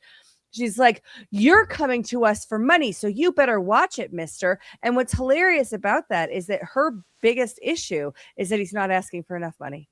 He's not funding all of these other climate projects. And at the end of it, it ends up with her just being like, you're a climate denier. You're a climate denier. And I just I want to make that a ringtone for somebody, because it is it doesn't work anymore. That worked. I like going all in with it and just agreeing and saying, I literally do not believe in the weather anymore. The climate does not. You're correct. I deny that there's any such thing as climate. But as a baseline, for anybody who just, hears Chevron deference, I know this was a big topic in 2024, but far as I remember it, it's essentially what it did hold is that the interpretation of enforcement of law or policy regarding agencies was under the discretion of agencies. Yeah. So it was the who watches the watchman and it was thing. Expert class kind of designation, right? Well, we can't possibly expect our brilliant Congress people to understand things, which I think is true. That's true. They were right about that. It's definitely true. That's why they make congressmen retarded, I think, the system. Like that kind of worked out for them, really, when you think about it, in terms of the genius of the dark design of the system. Yeah. These people are stupid are the ones that are in the government. Yeah. The ones in the agencies and writing this stuff, like, they kind of know what they're doing to destroy the country. And they rely on congressmen being really stupid. Yeah. Yeah, they're passionate. And again, climate, great example. When you think about the people who go into government, not in an elected capacity, not on a TV, a TV character capacity. Think, Anthony Fauci in the beginning of his career, right? Passionate about the change effort, passionate about maybe they're true believers in the theory of carbon and its impact on our world, but their purpose is to make change. They want to change the structures and change the systems, and what Chevron allowed them to do is they get deferred to as the expert class. So they write some framework law, high level, with a designation of which agencies are impacted, but then in terms of how it gets designed, how it gets executed, what the incentive structures are, what the punishment, risks, and rewards are within that system, that's all determined by the agencies themselves. There's not really a better place to be for those. It would be like if police officers investigated themselves for wrongdoing. Oh wait. Policing is completely unconstitutional and should be abolished. Sorry for any of the cops in the audience. And I have cops in my family, but I mean, it should be abolished. But yeah, that's it's the who watches the watchman refrain. What a setup they had going for a while there of, hey, we made up this rule. Well, who should check on that rule? We're glad you asked. We checked on the rule we wrote and determined that we are indeed experts. So and Jenna Griswold does this all the time here, right? Like she gets caught. So it deferred that to the courts now, right? Not Congress, but the courts. No, actually, what is determined is that Congress actually has to define what that is, and that's going to really slow Congress down because they're retarded. Yes, and we're using their retardation. Then. But our system of government was meant to be slow. We were not supposed to be going through multiple transformations every year as fast as these people, which largely lobbyists and external influences, deciding what they want, removing barriers to make it easier for them to change without our representatives even being able to comprehend the problem that they're voting on a solution for. So that, I think, is a big one in terms of things that I'm optimistic about. The other one is the redistricting and that's been huge. The cases surrounding that, because that it's a Voting Rights Act case. It is Section 2 is done of the Voting Rights Act. You cannot be racist to fight racism. That is essentially the takeaway. I also think that this has been a great education for people on the foundation of fake elections. They're manipulated before a single voter is voted upon, before a single voter is registered and before a single ballot is cast, before a single election is held. It's manipulated by the parties for political purposes. And the way the system is set up, there's nothing you can do about that. The courts can't review political gerrymandering. So what happened was I started framing these things as racist. So it's, think the Louisiana case premise was the Voting Rights Act Section 2 requires that we have a second black district. This is like so jumping the shark on what the VRA actually says. And that's what the decision came down. No, it doesn't. It doesn't actually say you have to be racist to fight racism and make things fair. And that decision in Louisiana directly impacts the Virginia case, where they explicitly said in their ballot initiative, we're just going to temporarily redraw the districts to make things more fair as a ballot measure. Like, okay, well, define temporarily, define fair, define things, define any of these terms. And they didn't, because it was political gerrymandering, and they did not make that about race, but still the Supreme Court overturned that. So the tide turning on that. That one is a big one to me because it Yeah. happened in the election period. We don't make changes in the election period. For the past 6 years, we've been beaten over the head with the fact that you cannot make changes. Once you hit that election period, once that window starts, and even before it, if you're even in the election year, you will not have the political will to make any changes because it's going to look like manipulation. It's going to look like rigging. People are going to freak out. We don't do that. That's not who we are. So we don't make changes in the election period. And in this instance, they did. And that's I think crazy. That's a good segue actually to include the Trump truth from earlier tonight. Couple hours before we went live.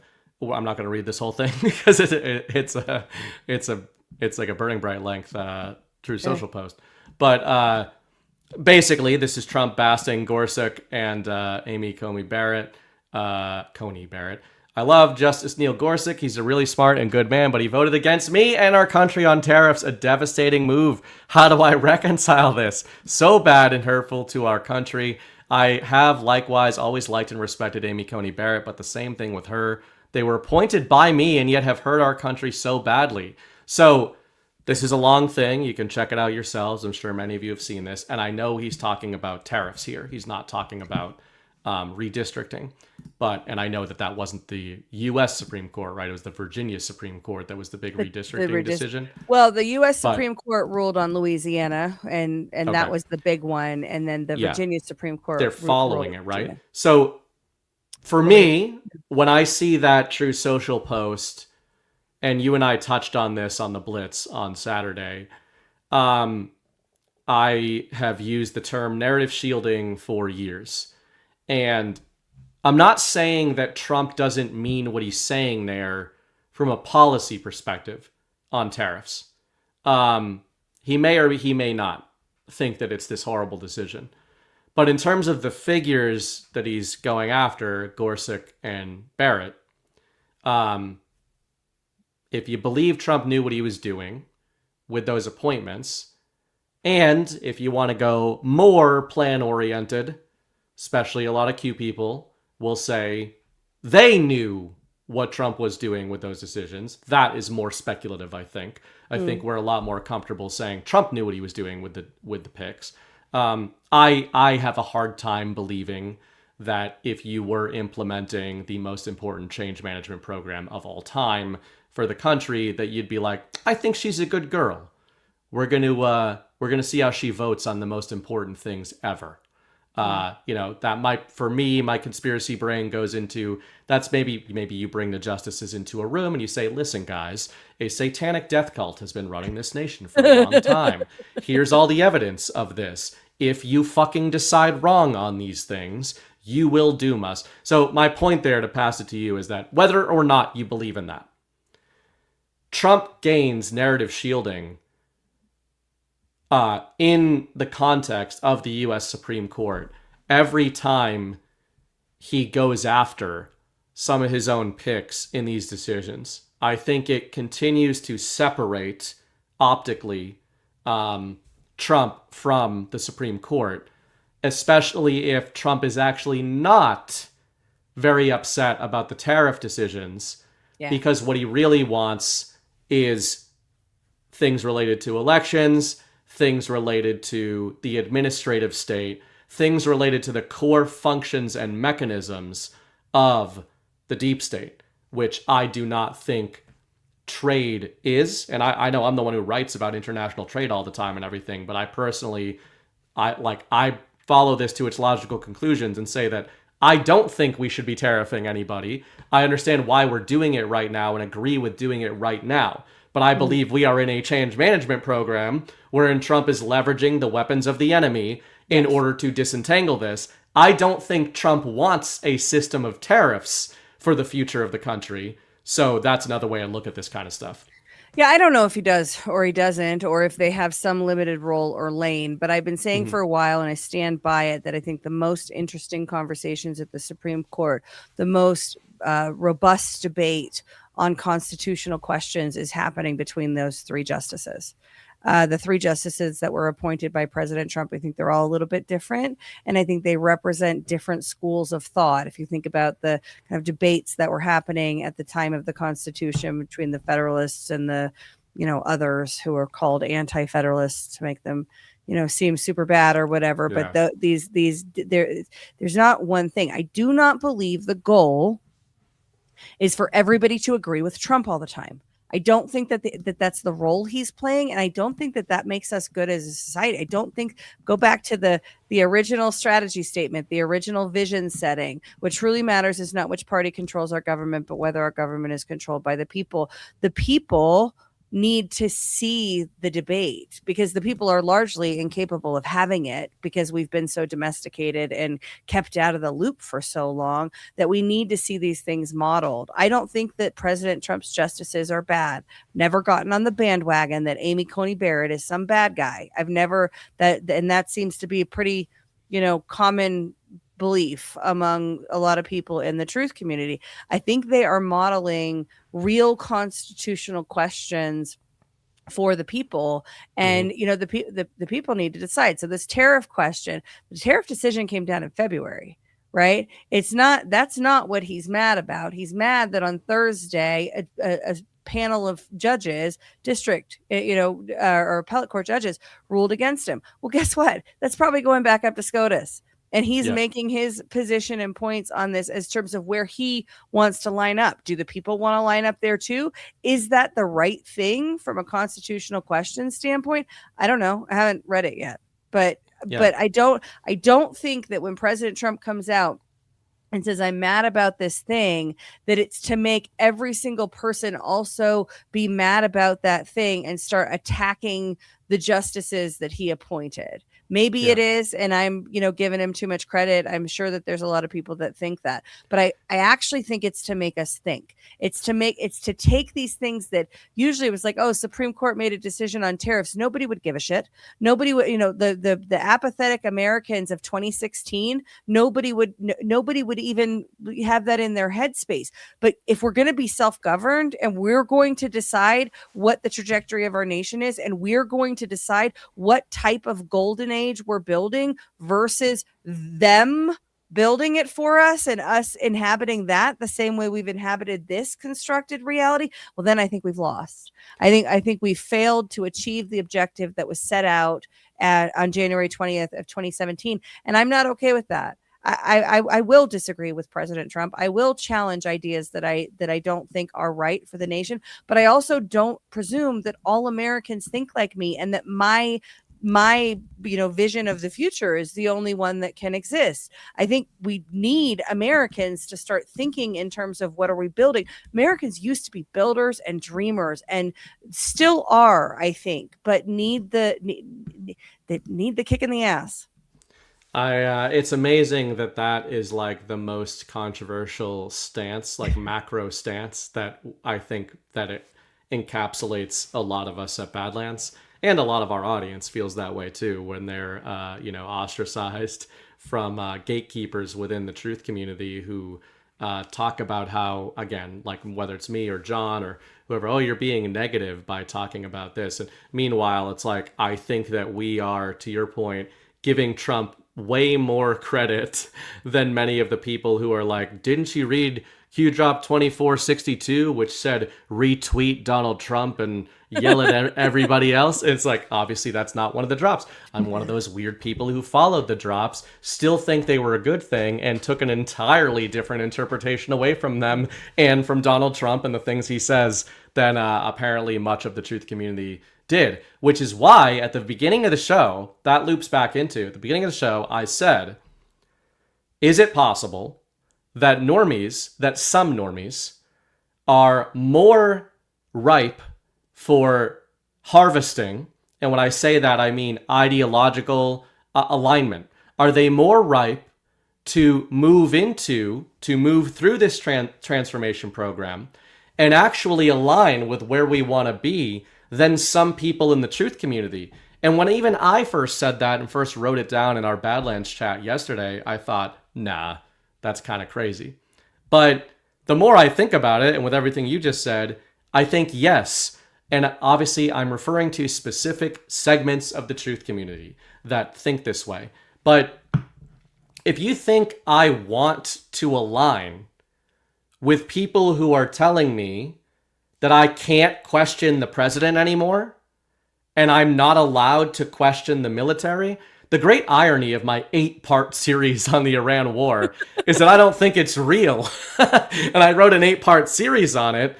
But the funny thing is, I'm cheering on the Iran war and what Donald Trump is doing with it from my perspective, thinking that he is using a fake war to disarm a real one that was planned. And I think he's been doing this in many different vectors. I think this goes along with the transformation program, disarming the enemy's Hegelian dialectic. They had this Iranian knot set up, and Trump is in there disarming it. I think he's disarming it narratively.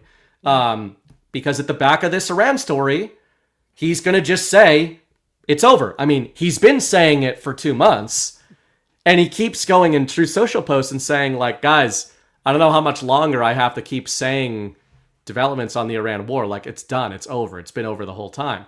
To me, that's to your point. He is saying, when you all agree that the Iran war is over, it's over. We can just say it's over. And the irony, though, is that there's a lot of people within MAGA that are also cheering for Trump's handling of the Iran war, but did believe he was going to glass the desert back in March and were like, nice. So that's why when I'm like randomly, if I'm sitting down at a table with liberals or never Trumpers in 2026, and they tell me I don't like involvement in foreign wars, I don't like the US being in Middle East, and Trump ran against this. Instead of arguing with them, I see this as a brilliant transformation program and as being like, yes, you're right. Like, I still support President Trump. I have my own theories about what he's doing in Iran. But from a surface level perspective, it is a moral and logical stance to say, isn't it weird that the guy who ran specifically on not doing this is saying that he's currently doing this? And if your response in the truth community is to say, no, what we meant by we don't want a war with Iran is we want to destroy Iran and, blitz them and glass the desert. So again, I think there's certain things going on there, but you can relate this to all these different theaters, the Supreme Court and everything. If you say you want to revive the Republic, and that means you think that Donald Trump should be in charge of the Supreme Court, you're a fucking retard. Or you're having a different conversation. And the conversation you're having might be that you want a king. Maybe you really do want a king. And maybe Donald Trump would be a good king. Yeah. So, but if you're having that conversation, you're being honest about the conversation you're having. You're saying, I think the Supreme Court is illegitimate, and therefore they should have no bearing on the things that Donald Trump does.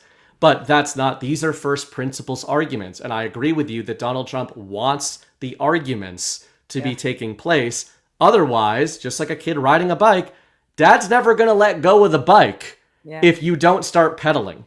And I think we're in this phase of starting to try to pedal. That's so great. Yeah, I think I think that's spot on, and that's where we're at. And I think it's possible that they were hopeful there would be pedaling sooner, right? And maybe we had to go through some additional horrors because we weren't pedaling. We didn't start pedaling soon enough, which, I hope then we can start pedaling now because the horrors are getting old.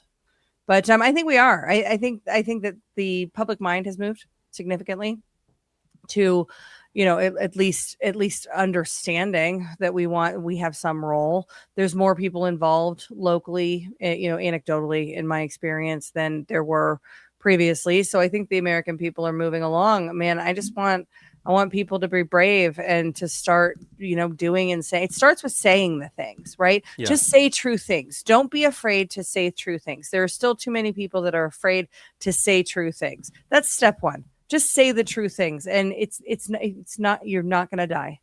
I promise. It's okay if you acknowledge that elections are fake. It's okay if you entertain the idea that Russia isn't Satan. You know? Well, again, and this is the talking out of both sides of their mouths that segments of the truth community do, where they'll like repeat sovereign alliance talking points.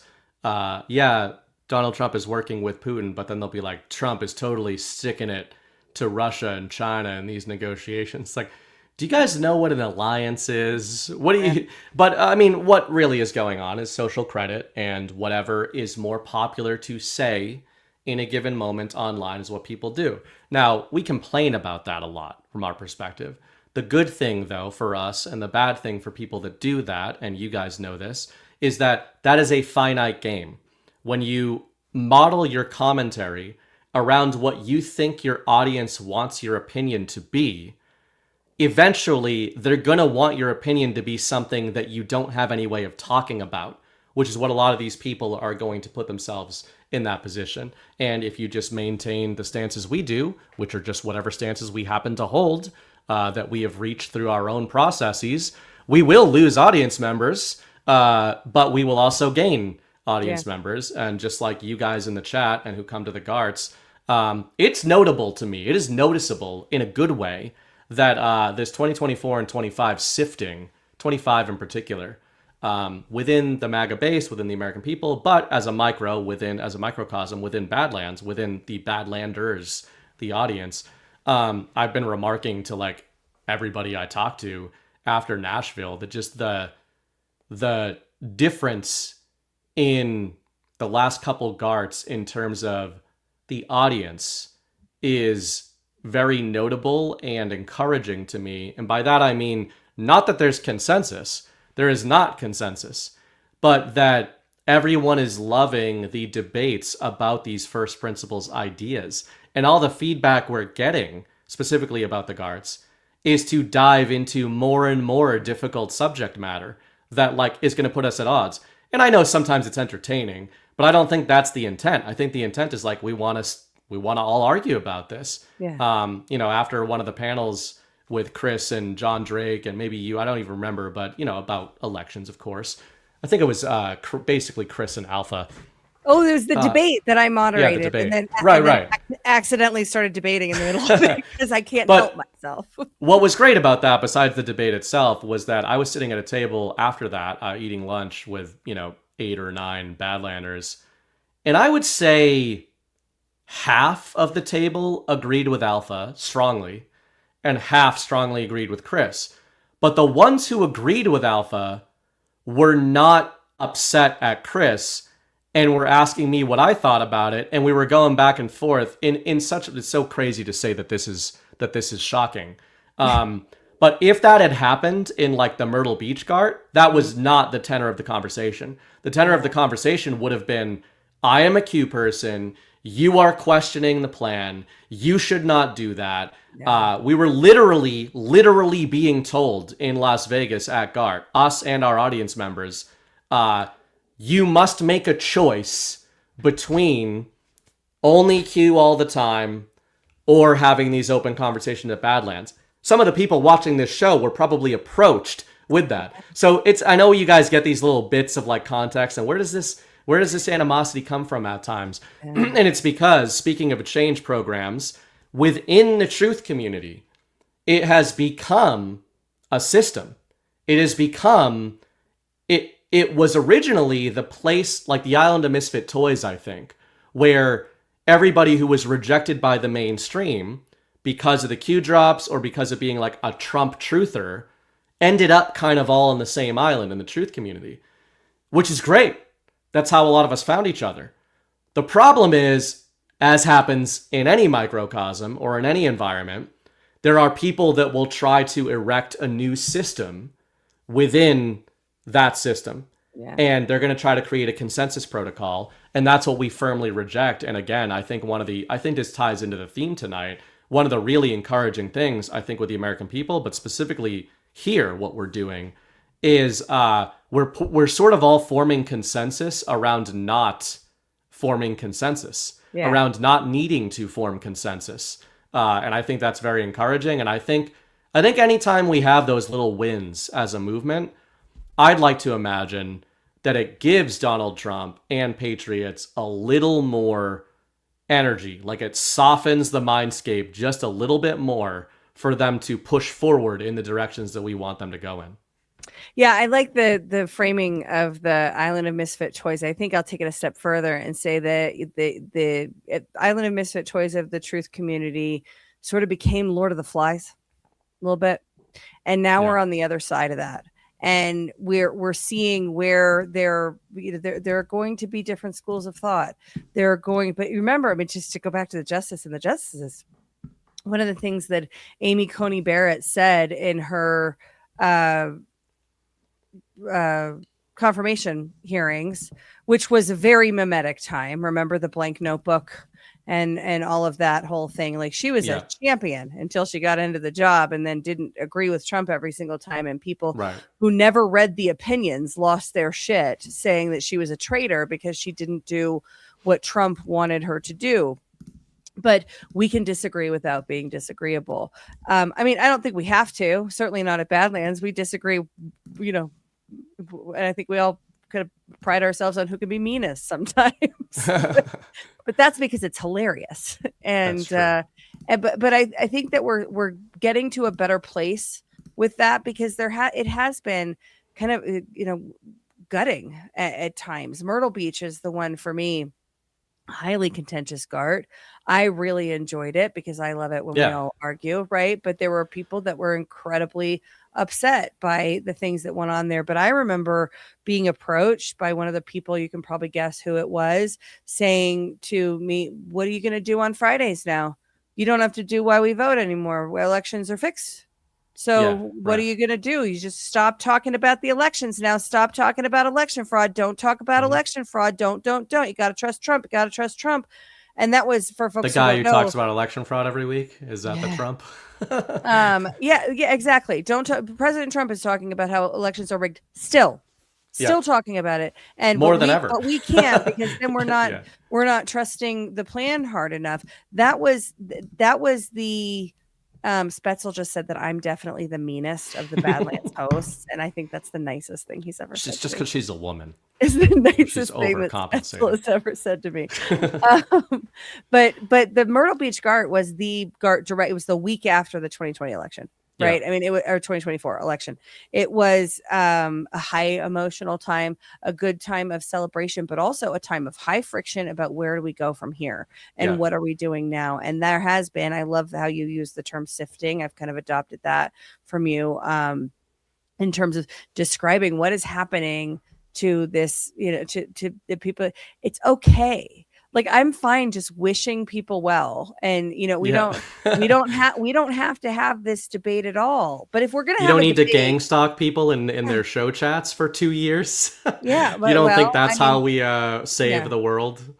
It's a great. So I have this like stalker guy on the internet, right? That like I've blocked him, so he doesn't exist. Except that other people send me all the stuff he's saying, right? So I still know he exists. But there's like, you're attacking me. You're attacking me. Why are you attacking me? You've ruined my life. Why are you attacking me? Literally, all I did was block him. I told him to fuck off, and I blocked him. But I'm starving him of attention, and he's an attention farmer, and that is an attack on his life. You're not doing anything for the nation, for the country, for the state of Colorado, for the whatever cause you've adopted. All you're doing is trying to create division. What is that? Oh, it's information war. Okay, but you don't exist to me anymore. So seriously, I mean it this time. Fuck all the way off. There's earnest retardation, and then there's not so earnest. And you know, one of the things, I'll let you get out of here soon, but one of the things, speaking of the execution phase that you and I talked about the last couple of weeks in some detail, is the SPLC situation. So again, there's no way we can cover all of this tonight, but just in terms of actuals happening, actual movement on the execution phase of this transformation program in a good way, the SPLC thing was huge for me, and it makes me think of it when you're talking about people in chats, etc. Because it turns out that much of the activity, much of the negative divisive activity, specifically in the truth community or conspiracy communities, is engineered, is planted, and is paid. And what I think and already little bits of this are being disclosed through the SPLC situation. I think what is going to be increasingly disclosed is that many of the people engaging in this divisive behavior, which is not disagreeing, it's what you're talking about, it's struggle sessions, as Chris Paul would use the term. It's trying to force us to adopt certain viewpoints or to force us usually to stop talking about certain topics, such as election fraud. I think that many of the fronts for these operations, the people that are doing shows, doing commentary, even being fans of that commentary, are not aware that those outfits are funded. I think that's a lot of what we're going to discover, not necessarily through stuff in the truth community, but as a template. For example, J6 is an easy example of, we're going to find out what most of us suspect, which is that there were agent provocateurs, paid agent provocateurs, that probably contributed heavily or were the main impetus behind the whatever, illegal activity occurred on J6. But I think what we're really going to discover is what I got shit on in 2022 for saying repeatedly, which people being like, why don't you trust this famous J6er or that famous J6er or this one implicitly? I say, well, guys, if you were one of the agent provocateurs that you believe there were at J6, and if you were arrested by the DOJ, wouldn't your story be that you were an innocent J6er and not an agent provocateur? Like, this was some of the cognitive dissonance that hits people that spend all their time talking about topics like agent provocateurs, both in the real world and online, but then are like, but that person talks about Q all the time. And it's like, yup, it's not hard to do. Like, Jesse Waters talks about Q all the time. By the way, speaking of, I must read Donald Trump's truth post from tonight. This one I will read in full because I effing love it. And it's not 350 words. No, there are segments of the Q community that now believe that everybody at Fox News is a secret white hat and is read in, and they know because they are repeating slogans from the most widely disseminated information program of all time that I subscribe to and like.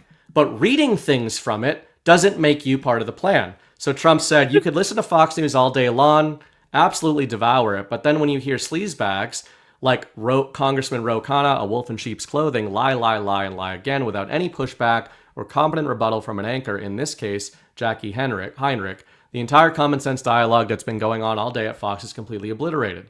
Why would Fox put scum like this on, or others, such as low-rated Bill Maher, who gains credibility by constant referral to him as though he were a liberal source of wisdom, or very low IQ Hakeem Jeffries, who considers the Supreme Court illegitimate and probably hates our country?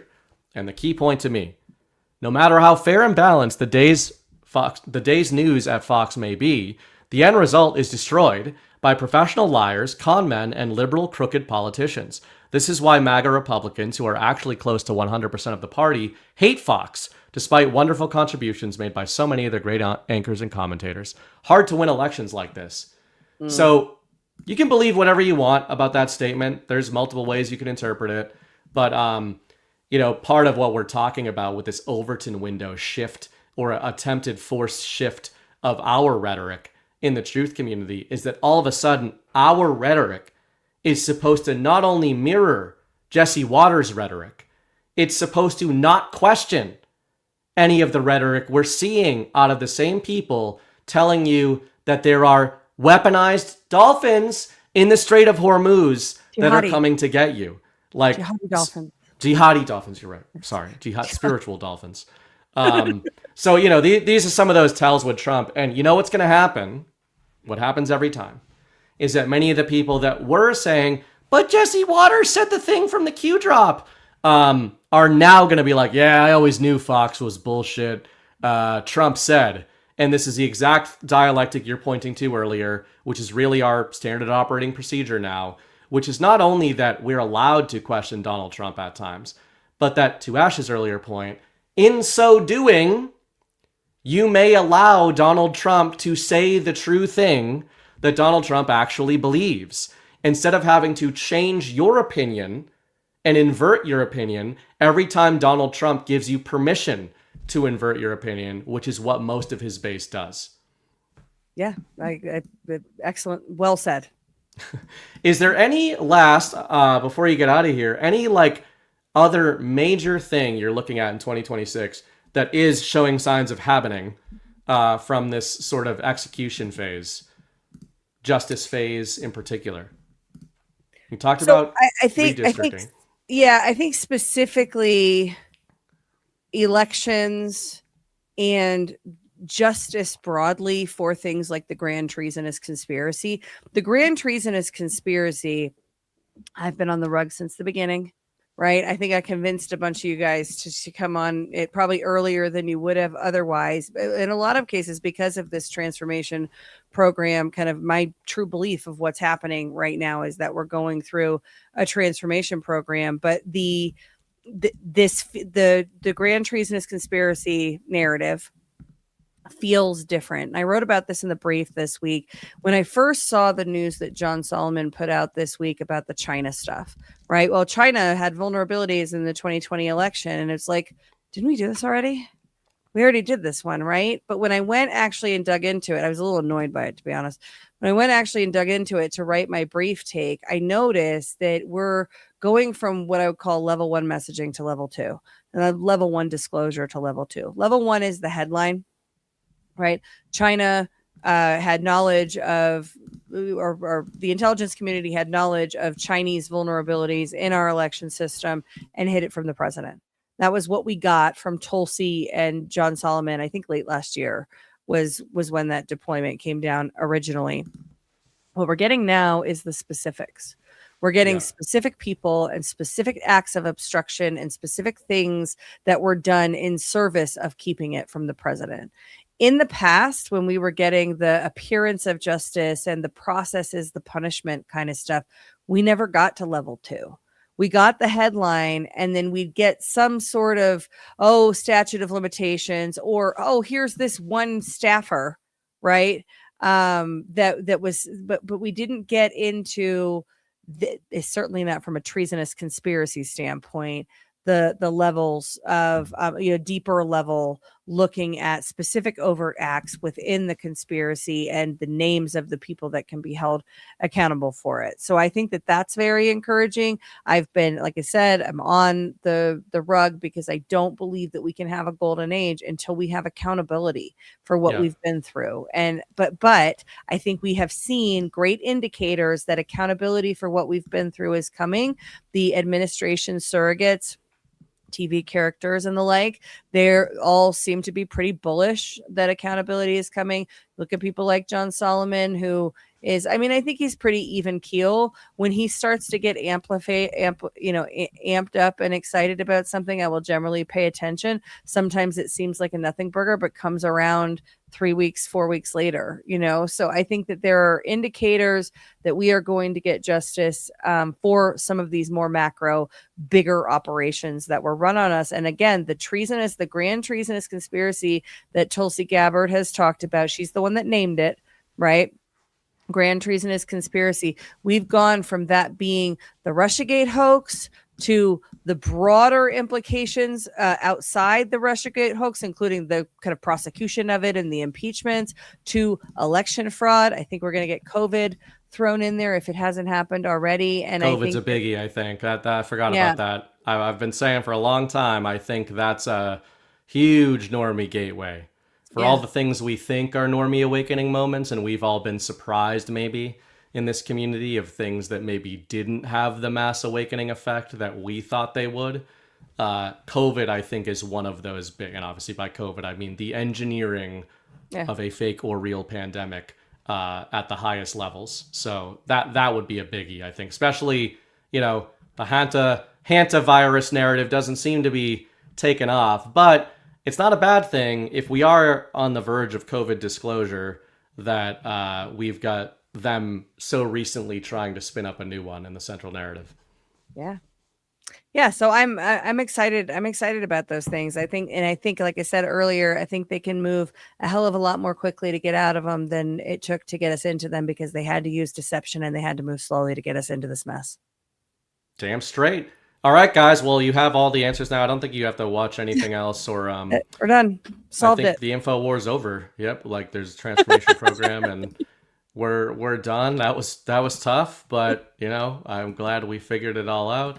Yeah, I think this is a good framework to think about going forward. It's just one template among many, but the idea of a transformation program that the enemy sort of successfully applied to much of the world and partially applied to the United States. I still do think we're in a better position even before Trump than a lot of the world was.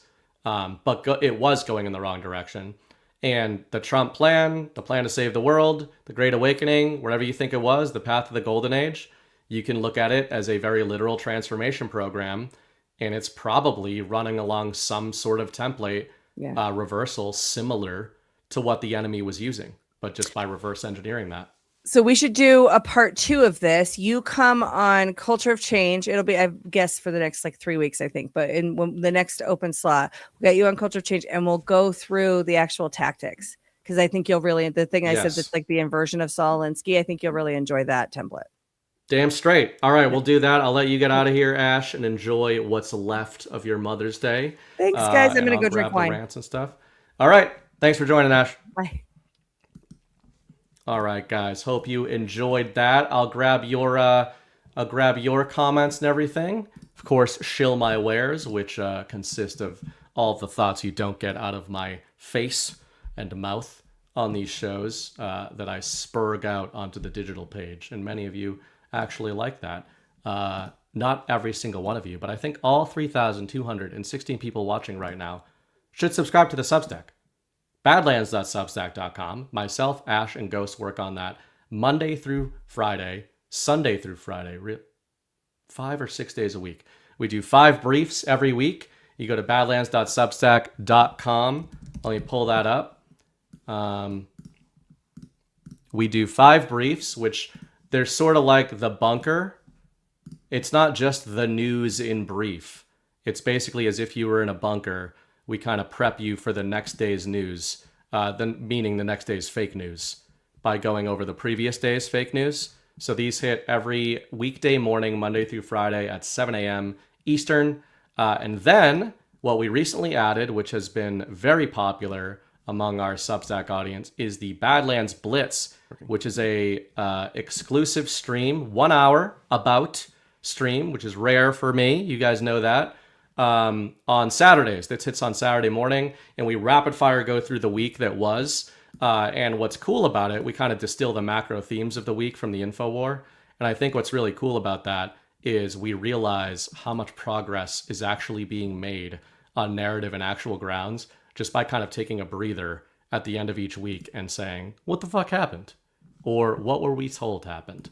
And we did open this episode with jihadi dolphins, because that was the most serious topic that we could get to. Let me see if there's any boosts here. Please hit the thumbs up button, by the way, guys, if you are currently watching. I don't know if I read this last week, so just in case I didn't, I will. Beat a Girl sent over $100 boost. Caught last week's narrative with BB and Ghost. Great team. The background on Hulk Hogan and the analogies drawn between the WWF and our political system were incredible and believable. Grateful to have met you both in Nashville. Love and prayers for your success. I think I did read that, but I don't mind reading it again. And thank you very much for generously supporting the show. Mick Krosky, sent $10 over to the narrative to support. Appreciate that. For rants, we have Bay Theater Dave and Jackie rated the stream earlier. Appreciate them doing that. CanCon rated the stream. So a triple assault by Badlanders rating me. Tattoo Teacher sent $20 over. Allegedly a mom. Life doesn't come with a manual, but it does come with a mother. Hope everyone had a good day. Thank you, Tattoo Teacher. Tanya Bay, gifted 1 subscription that went to Blow Gabriel Blow, which is an unfortunate subscription to have gifted, but appreciate that. Then we have Snowcat gifted a subscription. This one went to Cabin Girl 62. Sounds a little sketch, but you know, hopefully she uses it well. Tom Terrific 54, 25 bucks. Good conversation. A little for the cause. Thank you very much, Tom. That is Tom Brady, by the way, until proven otherwise. He's kind of keeps tabs on me, make sure I'm doing well, make sure I'm feeling good, keep the morale up. I appreciate Tom Brady doing that. The Final Demand, Seabrook, New Hampshire nuclear power plant has been online since 1990. BB, have you ever heard of an issue at that plant? 4 decades, people swim, fish, boat, and 0 adverse effects attributed medically and environmentally. Yeah, I mean, I think the nuclear toxicity narrative is fake. I think atomic bombs are fake as they've been told to us. I don't think there's no such thing as nuclear-powered weaponry. But yeah, I believe that. You know what's funny? One of my weird backdoors into that belief before the info war was I was very influenced by Eastern, specifically Japanese history. Japanese martial arts was a big part of my life. By the way, guys, I played one of my fights. I think it was a 48-second or 47-second fight on OnlyLands Friday night at the end of the show. So if you guys ever wanted to see me reduce the brain cell count of another human being, I do it in one of those videos. If you're curious. But that was actually tragic. He survived, but, you know, not in full form. What was I saying? Oh, my belief system around the World War II nuke storyline was strangely informed by Japanese history and animation. Japanese people obviously believe the atomic bombs went off, but I don't use that as a indicator. A lot of the animated films of that era, of the 80s, the 70s, 80s, and 90s in Japan, when referencing Hiroshima and Nagasaki, they portray the tragedy and the crisis as a firebombing campaign, which is publicly disclosed. I'm not breaking news to suggest that Hiroshima and Nagasaki were firebombed. We know they were mass firebombing campaigns. What I'm saying is, in most Japanese pop culture about those situations, firsthand accounts, journals, interviews, and fiction later, the historical fiction, they depict the firebombing campaigns in vivid detail. They do not depict the atomic explosions in vivid detail. I'm not saying it doesn't happen. I'm not saying it hasn't happened in any animation or anything, but I thought it was interesting that they focus on the firebombing, which destroyed those cities. So just saying, you can destroy cities without a nuclear weapon. Tamarack Flats tipped via the Rumble wallet. Appreciate that. Saw this, 25 bucks. Another fascinating collaboration between you two thought leaders. I absolutely love the way your brains work. Thank you. See you in Deadwood. Looking forward to seeing you in Deadwood. That's in frickin' 6-ish weeks. My goodness. 6+ weeks for Deadwood. So get your tickets, badlandsmedia.tv/events. Going to Deadwood on June 25th through the 28th. Third time in Deadwood. There's a reason we've been 3 times. It's incredible. So looking forward to seeing you guys there. Texas Jules, 25 bucks. Happy Mother's Day, Ash, Mrs. BB, and all you awesome Badlander moms. Also wanted to let my Dallas peeps know we're having a meetup next Sunday in Plano from 1 to 4 p.m. Email texasjules@proton.me, txjules@proton.me for details. All right, thank you, Texas Jules. Final Demand. BB said say something weird in the chat. How about I make BB say something weird instead? I have butterfly poop in my pocket and cocoa butter on my nipples. The poodle is Uncle Tom of the dog world. Is the Uncle Tom of the dog world? Strange. Strange, I would say. Not weird. Strange. And then sends another one over. Trump Q have been calling out Fox News since the 2015 campaign. This video will get Trump elected. As he's talking about fake news, MSM logos flash on the screen. I was shocked to see Fox alongside CNN. I totally agree with you, and this is why I hate when my commentary gets twisted as against Q. I believe Q was calling out those things, and Trump was calling out those things. I am saying segments of the Q community defend the very institutions that I think Trump and the Q drops were attempting and will successfully tear down, almost by ruthlessly questioning those things, which is what we tried to do. And before we get out of here, I wanted to preview to you guys what I just finished today. It will hit your inboxes if you are subscribed to me Monday night. So tonight, when many of you are watching this. And this was inspired partly by, this was just from today, but it was inspired by the ideas I laid out in the Iran war series. I'm not going to continue the Iran war series. I did a massive 8-part series on that, but this is kind of a follow-up to close all those threads together. Donald Trump said, I just read the response from Iran's so-called representatives. I don't like it. Totally unacceptable. Thank you for your attention to this matter. This reminded me of a feature I ended 2025 with, a multipolar war. And that is on the rise of the new axis and the fall of our so-called allies.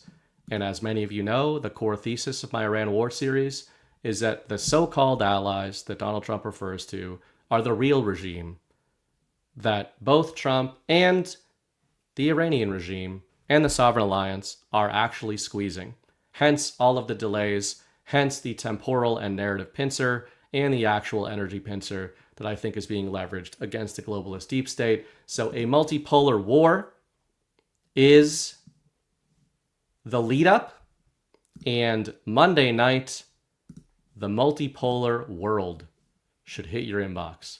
The war is a story, and the story is a transition, which also inspired the subject matter of this episode tonight on American justice. Maybe should have called it American transition or something. So subscribe to burningbright.substack.com if you are interested in checking out any of these writings. Everything I do over there is free. burningbright.substack.com. If you want to support the work, you can absolutely do so. I will not argue against that. Otherwise, I'll let myself get out of here. I have a splitting headache for some reason. Hope you guys enjoyed that. Please hit the thumbs up button. I saw like 6 people asking hundreds and hundreds of times in the chat where Q After Hours was. So we don't know these things necessarily, guys, but I have been told that they should be back next weekend. They had to cancel tonight's show. So, hope you guys are okay. Otherwise, as I always say, the war is a story. The story is a war.